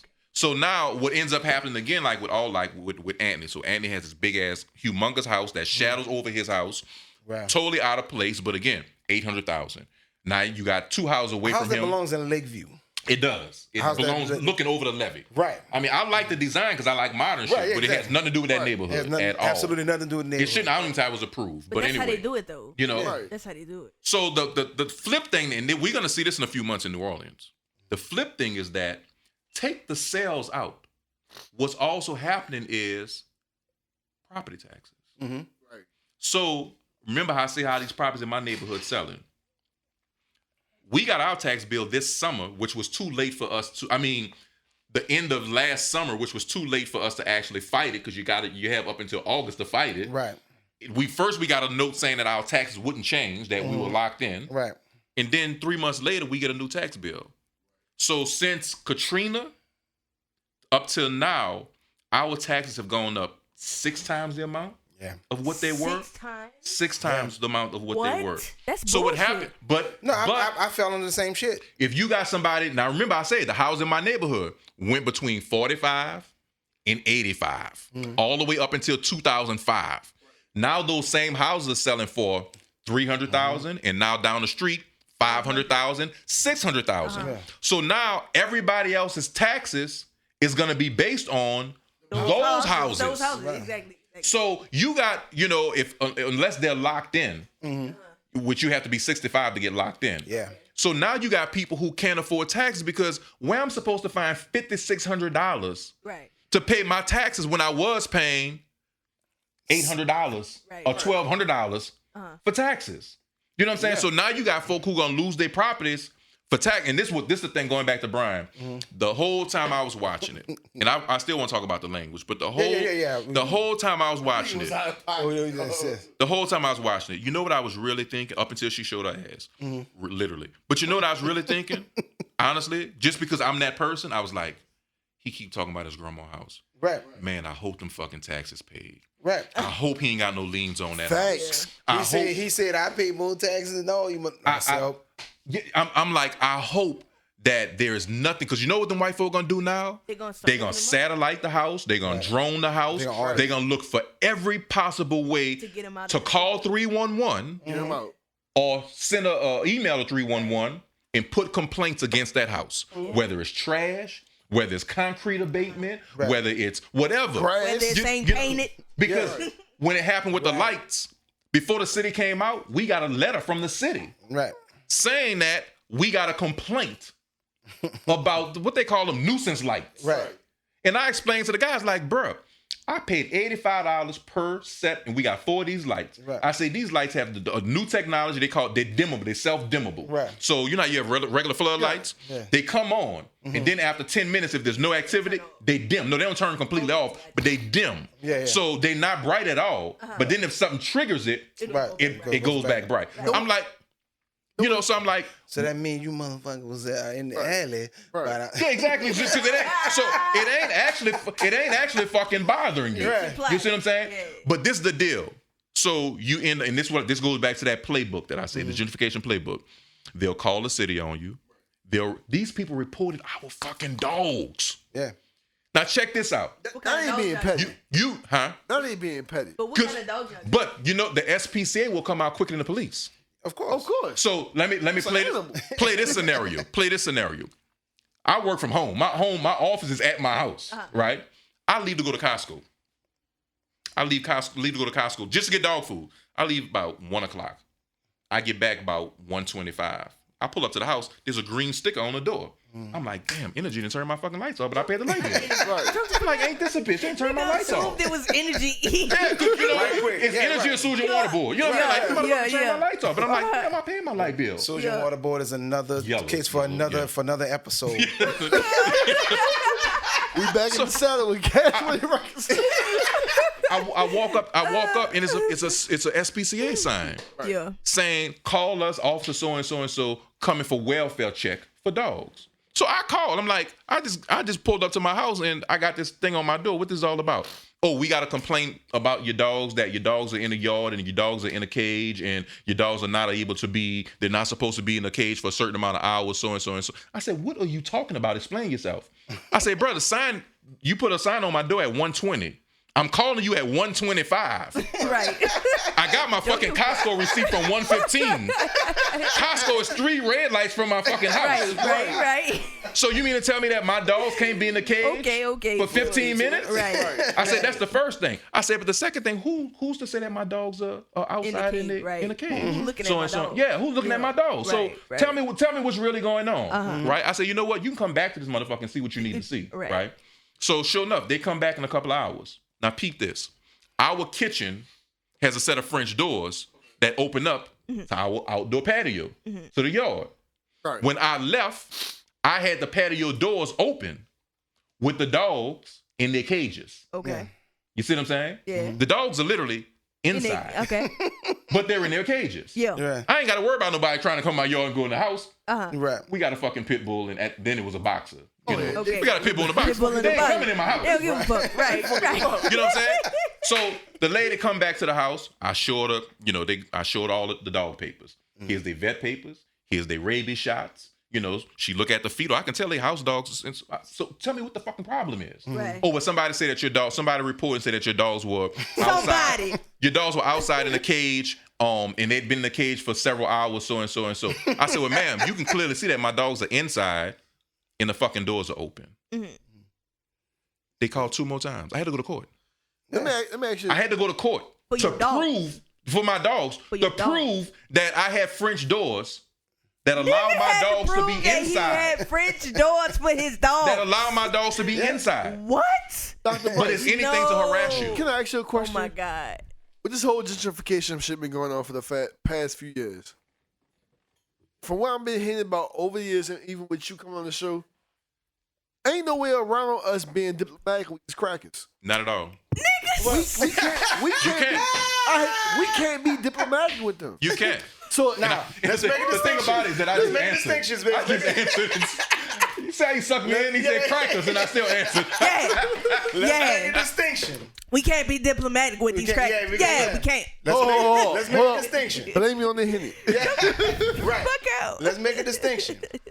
When we define these motherfuckers as crackers, Right. like I said once again, The Karens. is these folks, yes, the Karens, the ones who come from, Silicon Valley, Idaho. Mississippi Valley, Idaho, Them red Arkansas. states. Right. Them red states. They come from rural You towns. coming with your area code, your cell phone is not Nigga, 504. Right. Right. Right. You You don't know. come where you see gunshots. You come where you see dogs. Or Right. you come where you Right. see haystacks or some dumb shit. Exactly. That we're making a distinction because I want, and the only reason why I'm doing that is because there are just, there's a big faction, a very distinctive faction of white folk who come to the city, who've moved here, and they're like, no, I want to embrace the culture. And, they say, no, I am going, when in Rome, do as the Romans. They're exponentially another amount, as many Right. as, the Karens, so to speak, who come in and say, you know what, no, I want to experience the culture. Like, what is New Orleans? Right. That's what I want to be. They want to experience like the party and all that shit. They don't want to experience like the other shit that Right. come with No, it. no way. Like, It's like Paul. That's what I'm saying. Like, those, the Karens are the ones who I look at, and that's what they do. uh-huh. They come in and they say, I paid $600,000 to live a block away from Bourbon Street. Right. But you can't shoot don't over here. disturb Like, me. But you can't be, but it's too loud Right, on Friday, right. Saturday, and Sunday. Right. Yeah. Like that's the whole thing for me. It's like, no, if you paid $1 million for your 2-bedroom, house, Right. in the French Quarter, know that if nothing else, there will be music and shit going on All the time. Bourbon all the time, All the every fucking night. time. It's like on you know what you got Bourbon Street. yourself into. Right. How Paul when you say on Dave Chappelle, Right. everybody bitch, you want to be a nigga moved but here. don't want to be a nigga. Everybody want to be from New Orleans but don't want to be from New Orleans. Oh, of course. And that's how I feel. It's like you love our culture, but you across the street from Kermit, every Sunday Kermit popping, you complaining. But on a weekday, I want to go to Kermit. No, bitch, you got to I take tell you with the this, band. but I tell you this, it happened to. Kermit pissed too. Right, of course. That's another conversation. Well, we had that conversation. We had that conversation. Well, no, I had that conversation on your podcast. Because I said one thing that the people on the Claiborne corridor don't understand is that the people who are on Oak Street, the people who are on like various other places uptown, is that they are a part of the business association. The business association, the New Orleans Business Association, they have been against every mayor and what every mayor has been doing for quite a while. Okay. Like going back to, as I can remember, going back to Mark Morial. Okay. Shout out to Ray Nagin. When was I was about to say I've only been around for Ray Nagin. I'm very young. Well, and that's interesting that you say that because I read Ray Nagin's first book, and he said, and he talked about this meeting that he had. So, his family went to San Antonio after the storm. That old money. That old money. And so, it got to a point where it was about 3 weeks in, and like pretty much everybody who could be bust out was bust out. After the out of the convention center, out of the Superdome. So they were like, Mr. Mayor, go home with your family, go chill with your family for about 2 weeks. Da-da-da. He goes out there. He gets a call from the president of the business association and says, Mr. Mayor, would you, we would like to meet with you as to the future of New Orleans, of the, what's going to be the New Orleans. He says, no problem. Like, I am for, the business community getting together and putting together a plan, to make New Orleans better. Mm-hmm. He gets to the meeting. He says, there's about 100 people in the room representing businesses in New Orleans, in San Antonio. Mm-hmm. Yeah. Out of those 100 or some odd businesses, there were only 2 blacks in the room. One from one company. Matter of fact, let me go back. It was Dan Packer, right? No, it wasn't Packer, because I think it was Packer that called him on the way to the meeting and said, just to let you know, we weren't invited to this meeting. We know the meeting is there, but we weren't invited. So he brushed it off. He just thought that was just, everybody all the business can't be in the meeting. That's just the way it is. But what he did was, he said he got there, and with the exception of his bodyguard, with the exception of his bodyguard that was with him, there was only about 4 black people in the room. There's about 100 of them in there. There's about 4 black people in the room. And one of the black people was actually representing a white-owned company. So they already had an architect develop the New Orleans. Had all the plans. All the plan. Green space, everything. Presentation. All the plans, everything was printed. There was a brochure that came out when when the new mayor's race. That Mitch got in, and who was it? Your boy from the Audubon Institute, Foreman. Yeah, Foreman, and the one Murray, the one that dropped out soon, which is interesting. Another interesting thing to me, he drops out soon as Mitch, in Urban originally. All right, we're gonna leave it alone. I mean, he announced at the House of Blues. Dr. Brice, you gotta relax, man. You gotta relax, though. Maybe I should have got you some white instead of brown. I mean, I'm just a fact finder. This episode is called Blaming on the Henny. Yeah, the blame on the Henny. Fact finder. So he said, they already had an architect developed the New Orleans. And that was the brochure that everybody read when the next mayor's race came about. But Nagin said, no, what is this space? What is these green dots? Oh, that's green space, Mr. Mayor. We're going to have some green space in order to save the wetland, the whole that type of thing.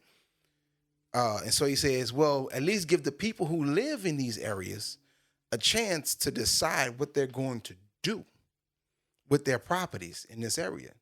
Well, I don't know if that's such a good idea, Mr. Mayor. I don't know if that's a good idea, Mr. Mayor. Like, I don't know if that's the... And he's like, no. He said he knew that from that point on, he had a bullseye on his back. Ray Nigga is the hero that we needed, though. We really did. And where that boy at? Well, he just got out. Shout out He to just Ray got out. Nigga, man. It's good for him. Yeah. Doing the Ray Nigga Yeah, he's never coming back here. So, It's sad the way it all went down. Yeah. it's kind of like one of those things. It's like, we just have to understand, which actually, let's before I am not going to even say that. Let's just go into, Well, one part with the plan, because I think people should know, is that a part of that plan is that the lower 9 was dedicated and promised to Trump.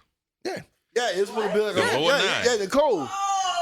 This going to be the whole strip. The lower 9 was supposed to be a golf What do course, you mean? hotels. The Yes. hotel. What? Trump was supposed to take over the whole lower 9. Are you serious? Yes. Yes. Fuck and no. here's the thing. Yes. Here's the thing. No, Here's the dead thing. Yes. What? No. Tennessee Street, According right? to that plan. You know Yes. Tennessee Street though, right? Tennessee Street is like parallel to the wall in the lower 9th wall, Tennessee Street. Okay. They wanted to take out those 2 blocks and put another wall there. Why? Because they wanted to change the cruise ship port To bring from down the here. river to the lake. Mm-hmm. So there was going to be this cruise ships was supposed to like dock in Lake Pontchartrain instead of on the Mississippi River. That's the reason why they wanted to widen it up. The problem is that they were going to try and use eminent domain to take all of the property on that level. The Army Corps of Engineers actually tried it. That's why they were just like, well, here's $30,000 for your property. Look, your house is gone. And you gonna take that $30,000 Because your house is gone. Exactly. So the people, but what they didn't factor in was the people that was been like, man, I could rebuild this house. Like, I'm good. Yeah. My insurance policy didn't pay me to rebuild my house. You know, but once again, we're talking about, what are we talking about? We're talking about the lower ninth ward. The lower ninth ward was built on the backs of the carpenters, the brick masons, the plumbers, you know what I'm saying? Like the working class black folk that was built. Since the late 1800s, early 1900s. Yeah, it was bartered. Mm-hmm. It was a barter. So, you know, like I said, that's another discussion altogether too. So, you know, I'm gonna make sure I'm gonna put that on the whatchamacallit, so next time I can get you, you can get you on you. But the hip, you know, with all this, and I know you're gonna have a hell of a job editing, putting all this stuff together.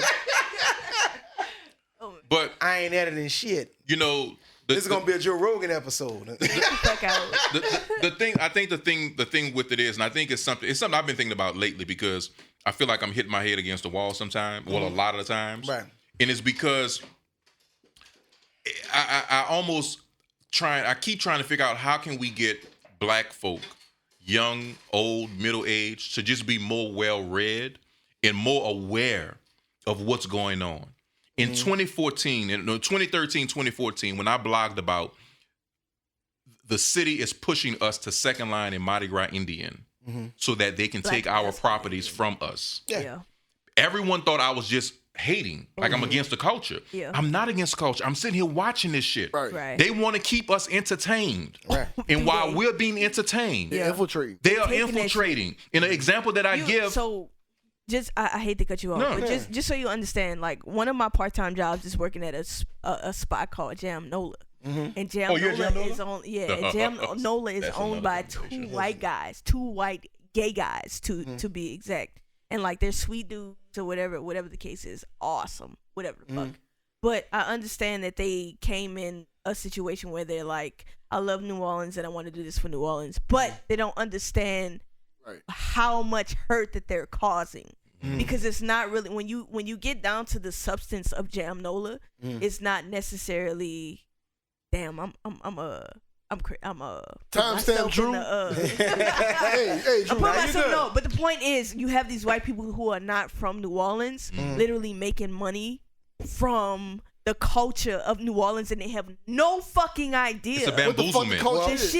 It's a bamboozlement. Right. I got with the script that I have to read every day to do this job. That shit hurts your spirit. It's crazy because I'm like, this does not scratch the surface of who we are as black people. And when you summarize it down to all of it, and when you just get to the bottom of it, this isn't even about the black culture. It's about you, and you want to be noticed that you came into this city and you did something. I'm gonna tell you this.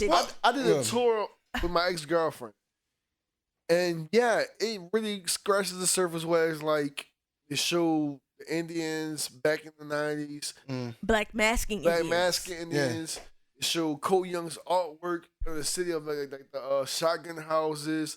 Show stuff with the bees.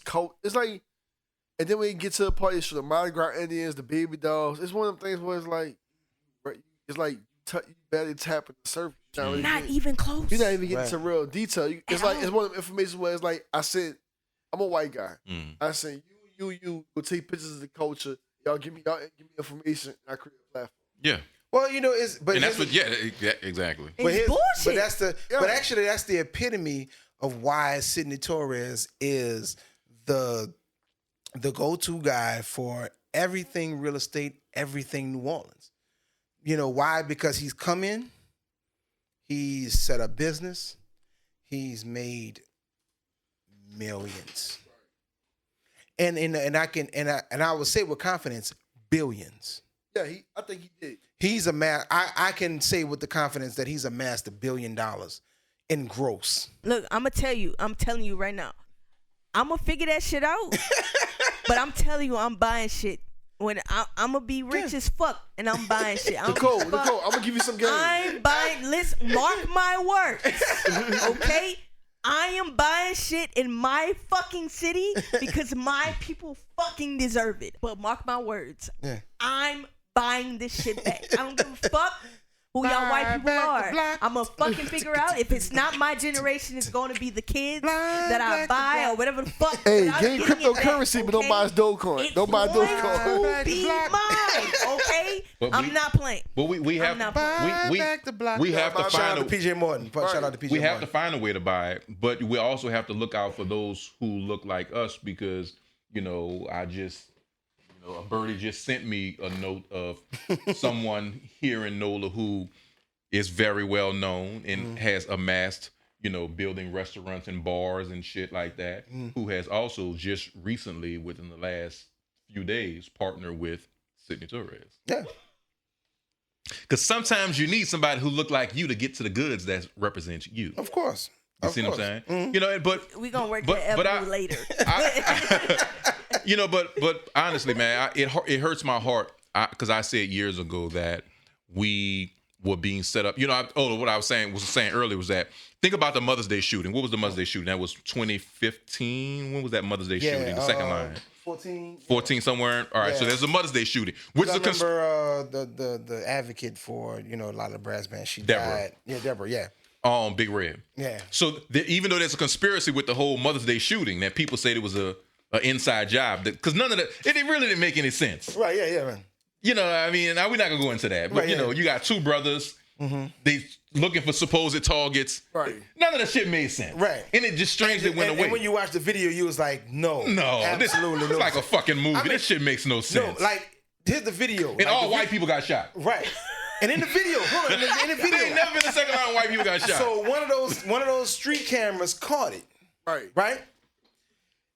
The dude literally gets in the front of the crowd and just starts spraying across the front of the crowd. Right. Yeah, exactly. So that's why it doesn't make sense, because it's like, okay, so there is no way you're going to have me to believe that you were trying to shoot at one person. Oh, no. I saw him go from left to right. And then we got a yop stick. You got The yop no. Like we supposed to be dumb. But white folk got shot. But the reason I brought that up. So the next day, that Monday, Landrew holds a visual. Oh, wow. In the 7th Ward, on the corner where it happened. Right. And he got the people that's over that second line, whatever the second line organization was, and some other second line folk and all that stuff, to come out and say all these positive words, right? We don't support violence and all this type of thing, right? So there was a little block party that the mayor hosted, Mayor Landrew. Right. The timing of it. Guess what was going on during the exact same time as his little press conference? That's when they were in City Hall, in the chamber, city council chambers, and they voted to close down and tear down the Iberville housing project. For real. Yeah. While the visual was going on in the 7th Ward, For real. there was the hearing about now think about it, there had been all kind of protests about the Iberville housing project. Right. Not suddenly, nobody ain't thinking about the Iberville housing project because everybody in the 7th Ward about the shooting. My right hand got to distract him. My left hand doing something else. Yeah. And what happened that day? They voted to tear down the Iberville housing project. Yeah. All this shit is connected.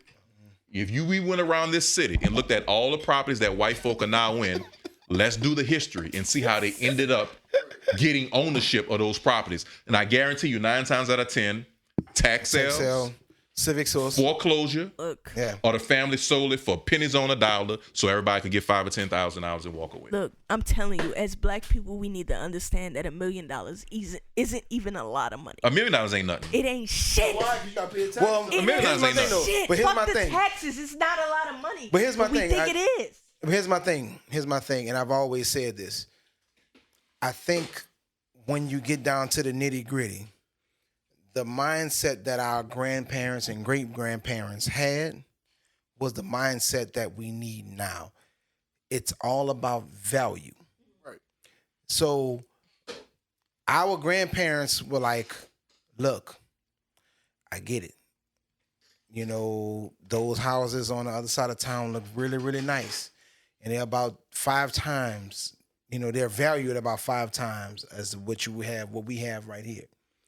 But everybody here values their house to deal, to raise a family, to pass down to the new generations, that type of thing. That's what made like cross the canal. Mm-hmm.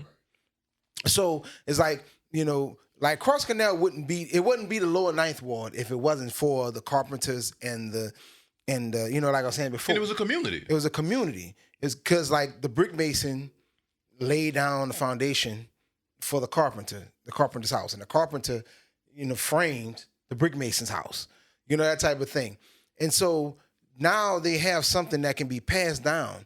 Like before the storm, I don't know if a lot of people realize this, but before the storm, you could, the value of the houses that were in the lower Ninth Ward were around the $300,000 range, but they were family houses, so they weren't going to be sold. They were going to be passed down from generation to nothing was sold. They were going to be passed down from generation to generation to generation until somebody said, "Well, I don't want this motherfucker no more." That's just, I think that's the... Gonna go right back to the government. Right. Because they're gonna buy that bitch. My family lived in a 17... You never really own anything in America. Remember that. You don't. You really don't. But my family lived in the 1700 block of Egania, which my aunt still lives there now. And there's also a church in the middle of the block. And there's a church on the corner. And there's a church on the other corner, too. And there's a corner store around it. That's an apostolic church, a Baptist church. I'm saying it wrong. It reminds me of that joke Cedric and the tenant said, church, liquor store, check cash, please. Exactly. But I remember the fact is that every family in the 1700s, just using that as an example, every family on that block owned their home. Right. There was, and the thing is that what people often, was been distorted a bit is that the lower Ninth Ward, up until Katrina, had the highest percentage of black home ownership in New Orleans. Man. And what followed that was New Orleans East. But the lower nine had the largest population of black home ownership. Right. And again, those homes were passed down generationally, which became a paperwork issue after Katrina because people couldn't find the deeds, and uncle got killed in a ballroom fight and all this. No records. Talk to him and blah blah blah. So that a lot of people lost their properties in that way. Chasing ghosts. I wanted to touch on what you actually wanted to touch on also. I think part of it is that while we commend Byron Cole for doing what he did. Yeah, why on the fence about it? Well, but here's the reality. It's not gonna look good. I feel it's not a different way. Yeah, I mean, you did what you did, but it's like he did what he did, and he's commendable for it because he's literally fighting against just the gentrification and the just the white privilege that he saw, and which is actually a good starting point. A good starting point. I think he got the ball rolling. He brought awareness. Yeah. But here's my thing. The reason why I don't think he got the ball rolling was mainly because it wasn't what you say, it's always how you say it. I always use the whatchamacallem, like remember from the Cosby Show, Vanessa brought home the older dude, and he was like, and so Heathcliff was like, I know you like dinner. What you like to eat? Steak, okay, cool, steak. I'm gonna put the pan, I'm gonna prepare it, and this, that, and the other, and I put it on a garbage lid, and I give it to you. How do you feel? And that's how you presented it to me. I think the problem that's gonna come along with this is that they're not going to see someone who is fighting for the what's the word? The restoration of the culture of of just the conservative. The conservation of the culture. They're going to look at somebody who's just literally just being a black Karen. He's ignorant. Yeah, he's ignorant. He's a black Karen. He doesn't even deserve this nigga. He's ignorant. This nigga. But this is the thing. So several things that rubbed me with that. One, and I'm gonna talk about the communication. But even this weekend, I don't know if you guys were aware of what was happening on social media, but you have a particular local journalist.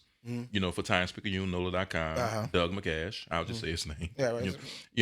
And he put this thing like, I'm looking for the, you guys have seen the gentrification confrontation.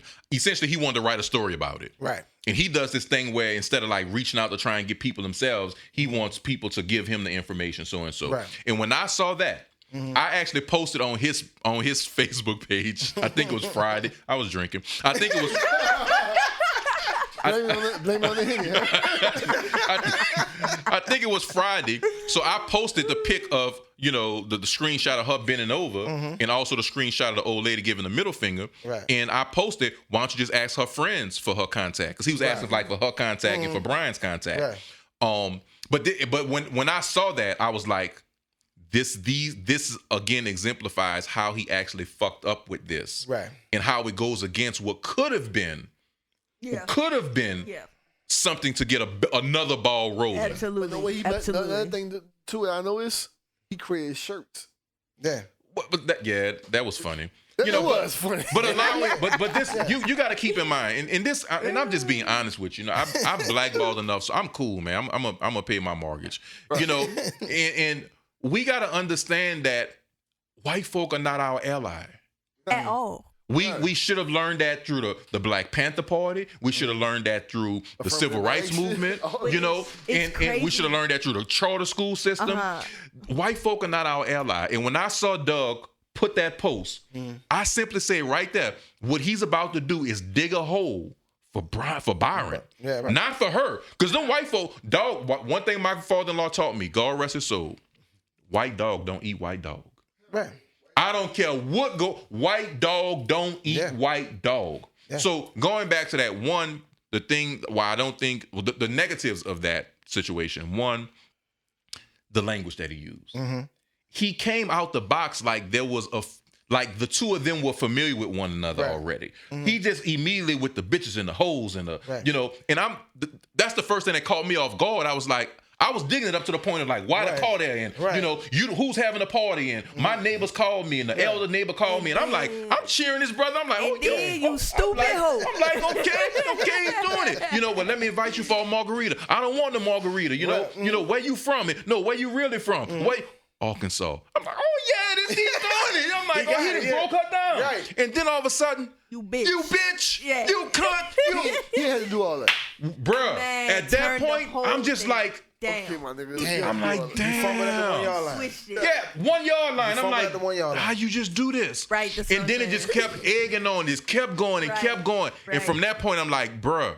He followed her. You just lost it all. He followed her and everything. I was just like, you turned into one of them. Yeah, you lost it all. You turned into one of them. You lost it all. And bruh, at that point, from that point, the only thing that made anything else worthy was her pulling up her dress and bending over. But don't you think it's sad that at that point when he's in his own neighborhood that we still have to follow code by white people to be like accepted by the community, to like have that thought that we have by like, you're wrong?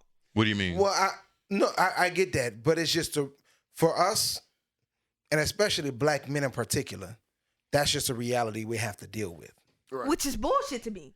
Well, I mean, I'm confused. By all moral standards, it is bullshit that we have to kind of, adhere to, handling things in the code that has been set forth. I don't think it's a code. He could have said all those things without using the choice words that he used. Because again, flip it. Flip it. Again, what if it was a white man and a black woman? But everyone would be up in arms. I have daughters. I dealt with gentrification. I didn't even attack this woman who I ended up having to spend tens of thousands of, thousands of dollars on to fight in court. But I never came out the box like that. I understand, but when we're in someone's culture, we should be able to understand and accept someone's culture and not be able to be like, okay, well, you should have said it in this way. Instead of accepting that this is what happens in someone's culture. I don't think it's a culture let's be thing. real. These motherfuckers are colonizers. They coming over. No one think about it. How you say? Excuse me for gentrifying New Orleans. How you say? We let it on us. Right, but I think what that is I think what that is, so I can remember my point. Yeah, we got to blame it on the liquor. Blame it on the No, but it's just kind of like, look, if you're on a football, right? He's gone. Getting sponsorship on that, man.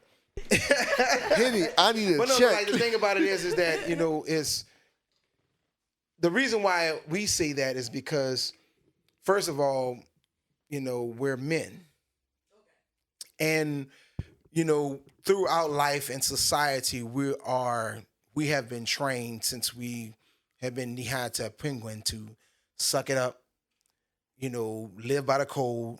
We've talked about this. And we'll be successful. We've talked about, is this like a thing that happens, or is this toxic masculinity? I'm a little tipsy a little bit, so. Well, no, but toxic masculinity don't exist. And that's what I felt. I felt toxic masculinity. Understood. Mm-hmm. That's what I felt. Okay. I was, because it was like, I was like, why? Mm-hmm. You could have really said the same thing. You could have said everything you wanted to say and more without cursing out. It felt personal. It's like, why your feelings, fam? Yeah, no, it felt. But I was almost thinking, do they know one another? So from the beginning with him immediately like, you're a hoe. And then at the end when she pulled her dress up and he's like, see that? I knew you were a hoe. I'm like, wait, do they know one another? What the fuck is this? But you know that thing too? This one thing I noticed. I watched the video earlier. When he was out there recording, she came up to him and talked to him.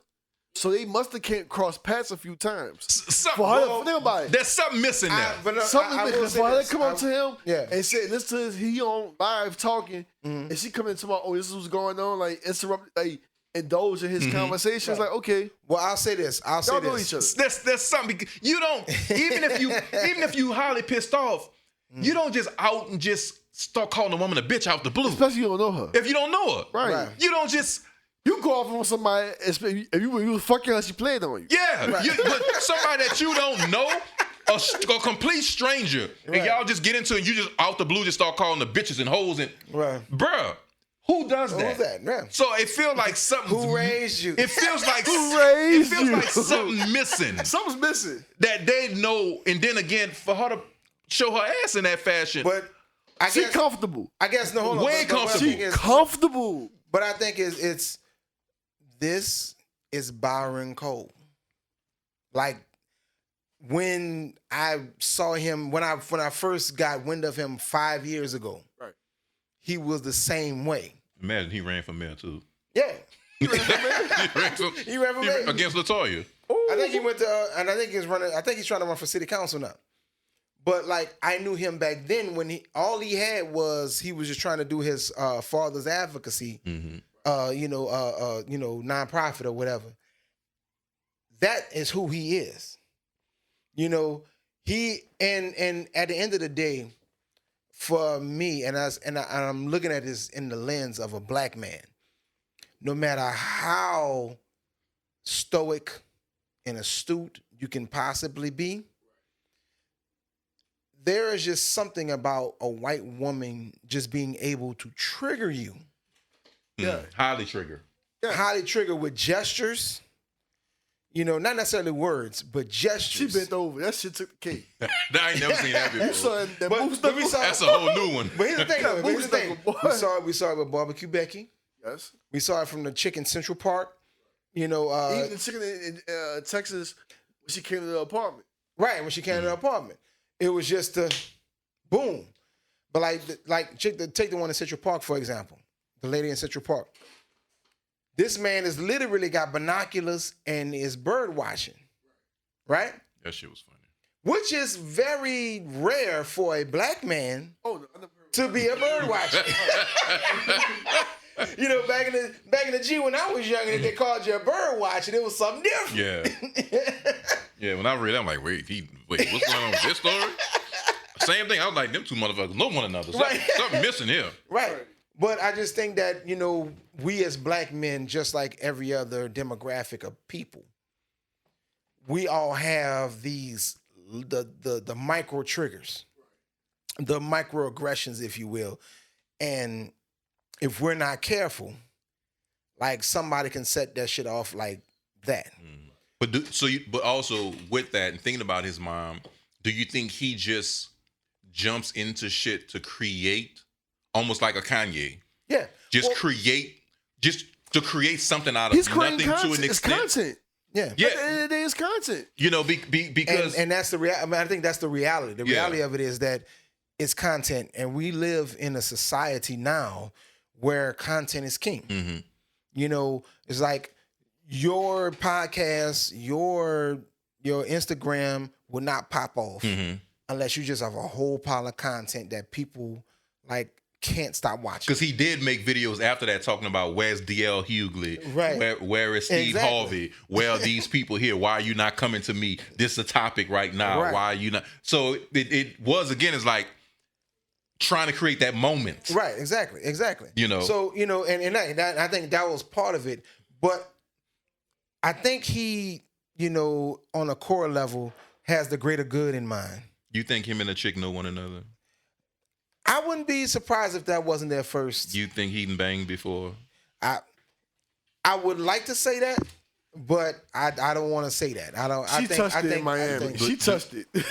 I think she knows him, but he didn't really know her. No, yeah, she got the reputation about him. So think about it. For her to be that comfortable and approach him, while he was on live like that, she must have heard some shit about him and got the courage to let me go approach him. Let me be the one. Let me be the one to approach him and try to fix this. Offer the officer. The whole time is that you heard about this cat, but you don't know how he get down. Mm-hmm. Yeah, and that's when he showed how he got down. He got down. I was like, oh shit, I ain't seen this coming. What was the reasoning? What triggered her to bend over and pull the dress up? I think at that point, to be honest with you, I think at that point, she was just like, fuck this motherfucker. Like, it's just like you're fucking up my buzz. Right. And I think she just wanted to do something. She was on feeling margaritas, huh? Yeah. I think she just wanted to do something drastic to create the moment. So does that become the new fuck you black man gentrification thing? Does women got the shirt? Do white women begin bending over, showing their because it looks bad thongs now? It looks bad. It looks bad. In the sense that she submitted to him and like, just come and get some margaritas, and he's just like, fuck you all. Yeah, right. Yo, blame me on this. But I think, it looks bad. But like I said, I just noticed that there are the triggers, and like for somebody like Byron Cole, his triggers are like 95% racial. All right, so let's talk about the other people. Let's talk about Miss Daisy Ho. Yeah, Miss Daisy Ho. The middle finger. Plantation Daisy Ho. Let's talk about Native American Joe. No, Pocahontas. Because I'm beyond confused. That dude trying to walk up on him. He's like, look, the fuck out. Don't play with me. The one he had, the last one, he what? Come on, I stay up here. I don't give a fuck. But I'm beyond confused with I get the Jazz Fest porch party. Mm-hmm. Why the fuck the Indian come in? He was in full regalia. Yeah, that was some thought out shit. Hey, that was a white guy. He like the old boy who fucking they went to the state capitol. But he had even shaved his chest hairs and shit. You know what I'm saying? He thought about this. Blame shit. me on the Henny, bro. He didn't wake up that morning and I'm gonna dress this way. He had been planning this shit for a week. He planned it. He been planning this for a week. You know what I'm saying? So it's like, what kind of party were they really having? He was like, look, you want to Jazz Fest get out party, like a Jazz Fest get out party. I'm about to be stressed up with Indian outfit on, like a village people. Oh, Lord. Like I fucking stormed the Capitol. I'm about to save my shit and my white shit. Did the white guy with the black on look like, yeah. I'm like, and then the Asian chick, and she was like the bodyguard chick who really didn't do anything, but just like, what did she say? But there's a lot of characters in here, and this should either become some type of sitcom. Bro, I'm gonna tell you, if SNL parody this shit, we up. It has to become some type of sitcom or parody. I'm gonna tell you this: if SNL did a parody of a girl in Shell Man with the Gorilla Glue, they need to parody this shit. Okay, because that gorilla shit, that gorilla shit, that. Oh my God. Gorilla shit glue was fucking hilarious. We're not gonna talk about that. Right. We're not gonna talk about it, but back to the Indian shit. I'm sorry. Go ahead. Go ahead. But like, this is what people who do not know anything about the culture but feel like they can do whatever the fuck they want you know, that's what they do. Because your boy he was in full regalia. He was in full Native American regalia. Let's put it that way, you know. He was a Native American regalia. And, you know, like, which has nothing to do with Mardi Gras Indians. Right. At all. What has, you know, but that's what, you know, that's what these people do. Yeah. Right. I call them the imports. Right. You know, like I said, they come from all around the country, you know, in their, you know, posh spaces. They paid $300,000, $400,000, $500,000, which is actually about half of what they would pay in California. Less than that, to live. You know, and so because they paid that much money, they still have this thing about themselves, like, oh, this is free, this is love, I love this shit. You know, New Orleans is free. And it's always making a caricature of black folk also. Right. They enjoy making a caricature of us. And they're not concerned about anything because all the money they're paying, the city council loves it. But you know what? Because what's the tax base? Really, what's the tax base? Exactly. Yeah, of course. Properties. Right. We ain't got no other companies paying no fucking taxes. Right, exactly. Right. Even the big companies we got, like Folgers, ain't paying no taxes. So we need these people. So, you know, the city, I should say, need these people to buy these houses for these exorbitant amounts. Right. Because they're going to pay these taxes. Exactly. Because the one thing I can tell you. What they doing for a living? So I can get on and infiltrate. Sucking dick. Working on their phone and on OnlyFans. Sucking dick. No, I'm sucking dick. I don't get on my knees unless I pray. I don't know about that. But no, but like there are a lot of thing though. For the most part, they just want to emulate what they see for the moment, or what they think they see, for the moment, and so they still don't ingratiate themselves in the culture, but they, you know, they're just like, oh, okay, well, you know, these Indians, I see Indian suits, okay, but you don't realize you're seeing black Mardi Gras Indian suits. Black masking Indians is the correct term. Just to tell y'all, black masking Indians is the correct term. Let me say it is going to be engines. The engines. Engines jumping on fire. Engines jumping on fire. Right. Engines of the nation. Engines jumping on fire. The wild creation. You know, but we also, I don't, you know, man, this thing is so multi-layered. And we could talk about it for days, more than hours. Absolutely. I am this culture. I've been amongst this culture since I was in diapers, literally. We also have to recognize how we're, you know, I hate, you know, this kind of shit I talk about on tour in a van, but I don't talk in public. You know, but timestamp Drew. You know, but honestly, man, we got to talk. We also have to realize how we are aiding the same things we're bitching and complaining about. Yeah. And let me give I'm gonna just be frank. Let me give an example. So, Broadside Theater started doing outdoor music and entertainment with the pandemic. As of recently, the last several weeks, they've been doing Second Line Sundays. You got the Black Social Aid and Pleasure Clubs with a brass band performing on stage and second lining. Okay. But guess who their target audience is? Guess who their target population is and always has been? White folk. So in actuality, it's the bamboozlement because we're on stage, it's like blackface. We're performing for them, you know, oh, look at but fuck it makes me upset because I'm talking about bad, I'm sorry. But we've talked about this at length because what actually fueled the bounce movement for Big Frida, Katie Red. All white people. Her bringing them white girls on stage. I'm telling her bringing them white girls on stage. Big Frida and Katie Red's been performing in sex. To be honest, that is the crowd for any concert. Let me go back. Katie Red used to perform when I was band director at Sarah T. Reed. I used to host talent shows.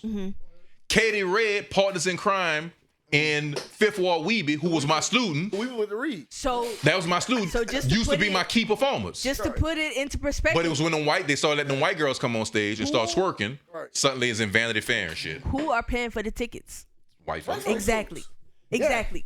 So your crowd is literally the white folks who are like the same people who are like who we're bitching about. Exactly. That's the only ones buying tickets. The niggas who buying tickets are the bitches who are Caucasian. Just put it in perspective. I'm gonna tell you this: they always got that white girl who come on stage who fucking clap her cheeks. No, not no Karen. Who clap her booty like a black chick. She been running black girls in the hood for 6 months, and she figure out how to fucking get that rhythm. No, and she didn't like hang in the black neighborhoods for 6 months. Those are the ones who were born in those black neighborhoods. Right. No, those are the black neighborhoods. They got a white girl been the DJ. She sing like a black girl. They are the Dalmatians, as we like to call them. I'm telling you right now. Nicole, they got a white girl. She fucking shake her ass, move, and rhythm the timing of a black girl. I'm dealing with a white chick right now who literally argued me down about New Orleans lingo, about the New Orleans slang, telling me that I'm fucking wrong about New Orleans slang because she's from New York. She's from New York telling me I'm fucking wrong about New Orleans slang, but she had the privilege to say that she's right. She's telling me she never heard some shit like that, but bitch, you not from New Orleans, okay? All right? You all right? I'm telling you what it is. And she telling me I'm wrong. I wonder what she thought about Byron Cole's rant. I'm telling you, she telling me I'm wrong. Because, like... about my culture. Yeah. A motherfucker who from New York telling me wrong. Telling me I'm wrong about my culture. Because she been here for 2-3 years. Like, fuck you, bitch. Nah, that's not how I go. I'm sorry. Nah, bitch. Really, it's all... Really, it's all become just like a big, it's all become a big Instagram story. Mm-hmm. But again, in all truth, the same people that we're kind of bitching about that's like pushing us out of our own neighborhoods are the same people who we're actually depending upon to buy the tickets for the shows, whether it's at Tipitina's or Broadside or it's Maison. Double consciousness. Yeah, they're the ones that's buying it. They're the ones who are going to book us for their weddings. Exactly. Yeah. They're the ones who are going to book us for their porch parties and their backyard and they're parties. They're going to put their rules and all kind of bullshit on top of it. And at the same time, we're putting ourselves in a cultural position where we're either performing for them or we're giving them the secret. Because like the Indians was always a secret thing. Yeah. I grew up amongst this shit and couldn't get an Indian practice. Well, whereas now, the shit is open to the public. Oh my God. You got people doing beating parties. Right. You got people teaching all the other clubs these new feminine dance, what they call them, the Mardi Gras, all these female clubs and stuff, who now use Mardi Gras Indian beading techniques and stuff for their, but they got Mardi Gras Indians that's teaching them how to do it. It's crazy. Well, that's what I was about to say.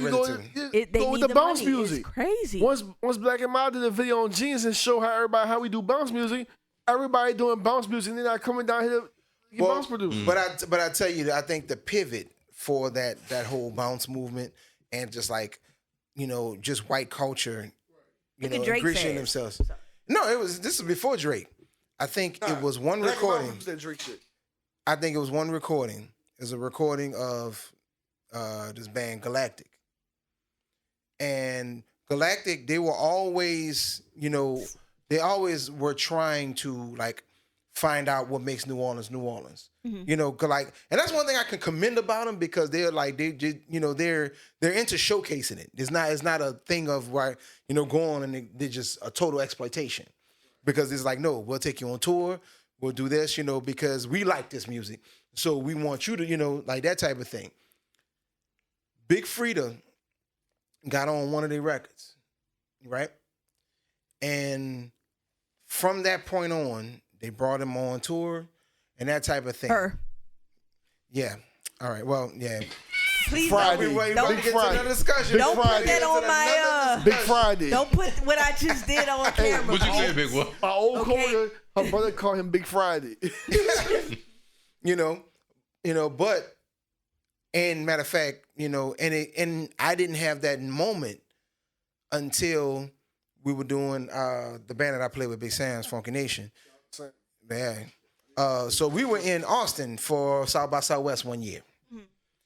And so there was a band that went on before us from Australia. Oh, you guys are from New Orleans, eh? It was like, yeah, from New Orleans. Oh, you guys know Big Frida? He's like, how you know Big Frida? Mm-hmm. But it was just like, oh no, she just did the music festival in Melbourne, and there's 100,000 people there. Okay. Then at that point I knew, okay, if you got twerking, white, black, red, brown, yellow on stage twerking in front of 100,000 people, that's rap. It's done. So it's like, we already know that it's going to be just totally bought up by white culture because they paid them. They paid the ticket fee. They paid the fee of admission. So I've been lingering this question for a long time, and I'll use this platform to ask it. What do you think would happen to both New Orleans jazz and jazz in general when there becomes the Big Frida of jazz? Ooh, okay. That's a big question right there. Man, that's a big Ask that question one more time. So I've been lingering this question for a pretty long time, and because again, like we just mentioned, knowing the history of bounce in New Orleans, knowing the history of gay bounce in New Orleans, knowing that Katie Red, back when I was a band director at Reed, used to perform at my talent shows, knowing Sissy Nobi and what's the one that was killed with the Messy Maya. Messy Maya. You look at all of these folk who were queer. Phenomenal, queer and phenomenal in what they did within the bounce genre. Who in whatever ways were overlooked, disappeared, mysteriously died. You see what I'm saying? And then we have Big Frida, who's become the king queen of bounce. So with that, the question that I have been pondering for a long time quietly is, what would happen to New Orleans jazz and jazz in general when there becomes, if there were to become, the Big Frida of jazz? There will be a total exploitation of said Big Frida of jazz. One thing that I think that just especially when it comes to New Orleans and the historical culture that is, New Orleans jazz, so to speak, I think we are literally in a situation whereas that's the reason why jazz, for the most part, has died. Because there is no, Big Frida. Because if you go back to like the Dewdrop Inn, if you go back to the clubs up and down Jackson Avenue in New Orleans, there was always a large population of queer jazz singers, performers, and front folk, which has disappeared from the scene. No way. So if there was suddenly a queer-based jazz musician, singer, whatever you want to call it, would that thus propel jazz in the same ways that bounce has been propelled, and do the same for those people who work within that genre? Yes and no. Anyway, I was about to say at this point, no, because jazz in and of itself is an archaic music, and I fought with this idea for a long time because I was like, man, look, as long as there's motherfuckers that's like just trying to, stretch the limits and all that stuff of the music, then the music pretty much will never die. It's just that we're not going to be playing the same shit that grandparents played, I'm telling you, I come from a school, like I graduated from Berkeley College of Music. All right. I'm telling you for a fact that you got white people who are playing this fucking music by black people. They don't even know. They can't fathom the idea that it came from black people. Like it doesn't matter. It's just like, well, I'm playing this song because it's from John Mayer. Okay, it's crazy. It's mind-boggling that it doesn't even match up. I found that out on the road actually, because like with us on the road, we're just like literally in the jam band, the rock band scene, like that type of thing. And to hear the Black Crowes, do a version of is it Sam Cooke joint? Hey baby, here I am, I'm a man. Man, I love that song. That's I can Sam give Cooke. you what you want. Sam Cooke, yeah, Sam Cooke. What I need. But for everybody, every time, because we started playing it, but everybody who heard the song was like, I've never heard that version before. And we're like, that's the original version. Yeah. You know? You can't buy originals out here. You know, that's the original version. And so now I'm in that position. I was like, man, it's a reappropriation that is just very subtle. Mm-hmm. You know, and I just think that in order for jazz to prevail, in order for all those things to prevail in that standard, that's just, you know, you're gonna have to have a big Frida, a character who is not necessarily gay, but is like who is animated, who is flamboyant. Out there, flamboyant. So is that the new? Sometimes somewhat quite flagrant. It's is that John Baptiste at the moment? It's crazy how the black or how the gay male in general have taken over. Mm-hmm. The gay male thing has taken over a lot of things compared to because just a regular voice and things. Because they have the both that masculine and feminine energy. It's bullshit. I mean, well, we look at it as bullshit, but it's both a masculine and feminine energy. So it's like you're masculine enough, right, for men to take notice, but you're feminine enough for females to take notice. And you don't create any sense of fear. It's bullshit. Or intimidation. As in somebody like bullshit. As in somebody like Kevin Samuels. But it takes so much. It takes so much away from being black. Yeah. To be honest with you, like the things that has happened with gay culture has prevailed far much faster than anything that has anything to do with black culture in general. Well, in your same logic, in your same logic, is the same thing for mixed children. Okay. You know, because if you think about it, like some of the most celebrated, you know, people in sports and entertainment and everything else, they're all mixed kids. But my wife and I have been having this. Then I'm thinking about wife. I'm having the head out. Yeah. We can do part 2. But my wife and I have been having this conversation because this weekend, you know, we were talking about just like you know we've gone through this year of the pandemic, and I think the that first 12 months for all of us, I think it was more of a survival deal. Mm-hmm. I think now that things are starting to open up slightly, I think some of us are in that space of like really like what's next, evaluating like who am I really, or where do I want to be, and I'm in that space myself, you know. And we were talking about the fact of like, I was like, you know, what is it with me where I think spaces or places or things that I should have been able to accomplish, should be accomplishing, doesn't seem to be happening for me. I seem to almost rub people the wrong way. And she was like, you don't rub people the wrong way. She's like, think about it. You are highly and hyper masculine. You're 6'2". You're dark skinned.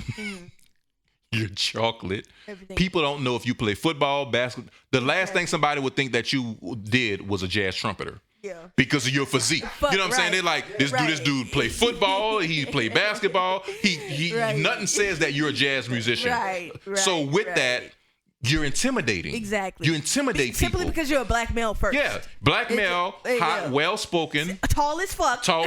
You know, rather built, not out of shape, etc. Exactly. You know, so, because we, like, our kids play soccer. Okay. So we're the only black family on the soccer team, and normally I'm the only black man on the sideline. You know, and my wife always talks about how I intimidate the coach, I intimidate the other family members. It's critical. You know, okay. But then she's like, think about it. Those same intimidation factors come into play with you as a professor, as an academic professional, and as a musician. Okay. Because you don't fit the narrative. You know, it's like this whole thing of like, think about like Offbeat, all the different magazines and stuff like that. It's like, why they never come to you? Why does nobody ever fucking come to you for any? You're the only person of your generation with a fucking PhD. But and nobody comes to you. And it's, you know, so, but yet they troll you on social media and take all your shit. Exactly. But they don't come to you directly. Right. And it's like, what's the deal? My wife's a realist. You know, she's like, the deal is that you fucking intimidate them. Right. They don't want to have a conversation with you. With a strong black man. Because you know your shit. Smart. You just come with too much for somebody to be like, you know, because it's crazy for America to think that like, oh damn, there's an intelligent black man that know what the fuck he talking about.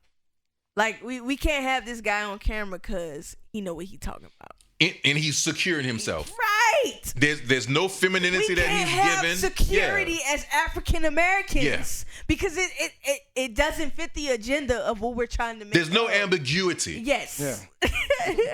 He's a man's man. There's no ambiguity there. This nigga is too smart for television, okay? for us to put him on there. So, okay, exactly. All right, then. He's not fucking intimidating, but he's intimidating. Okay, but okay. Of course. You know, but we have, and those are the things that make me think of like, what would happen if we suddenly had the big Frida of New Orleans jazz? Right.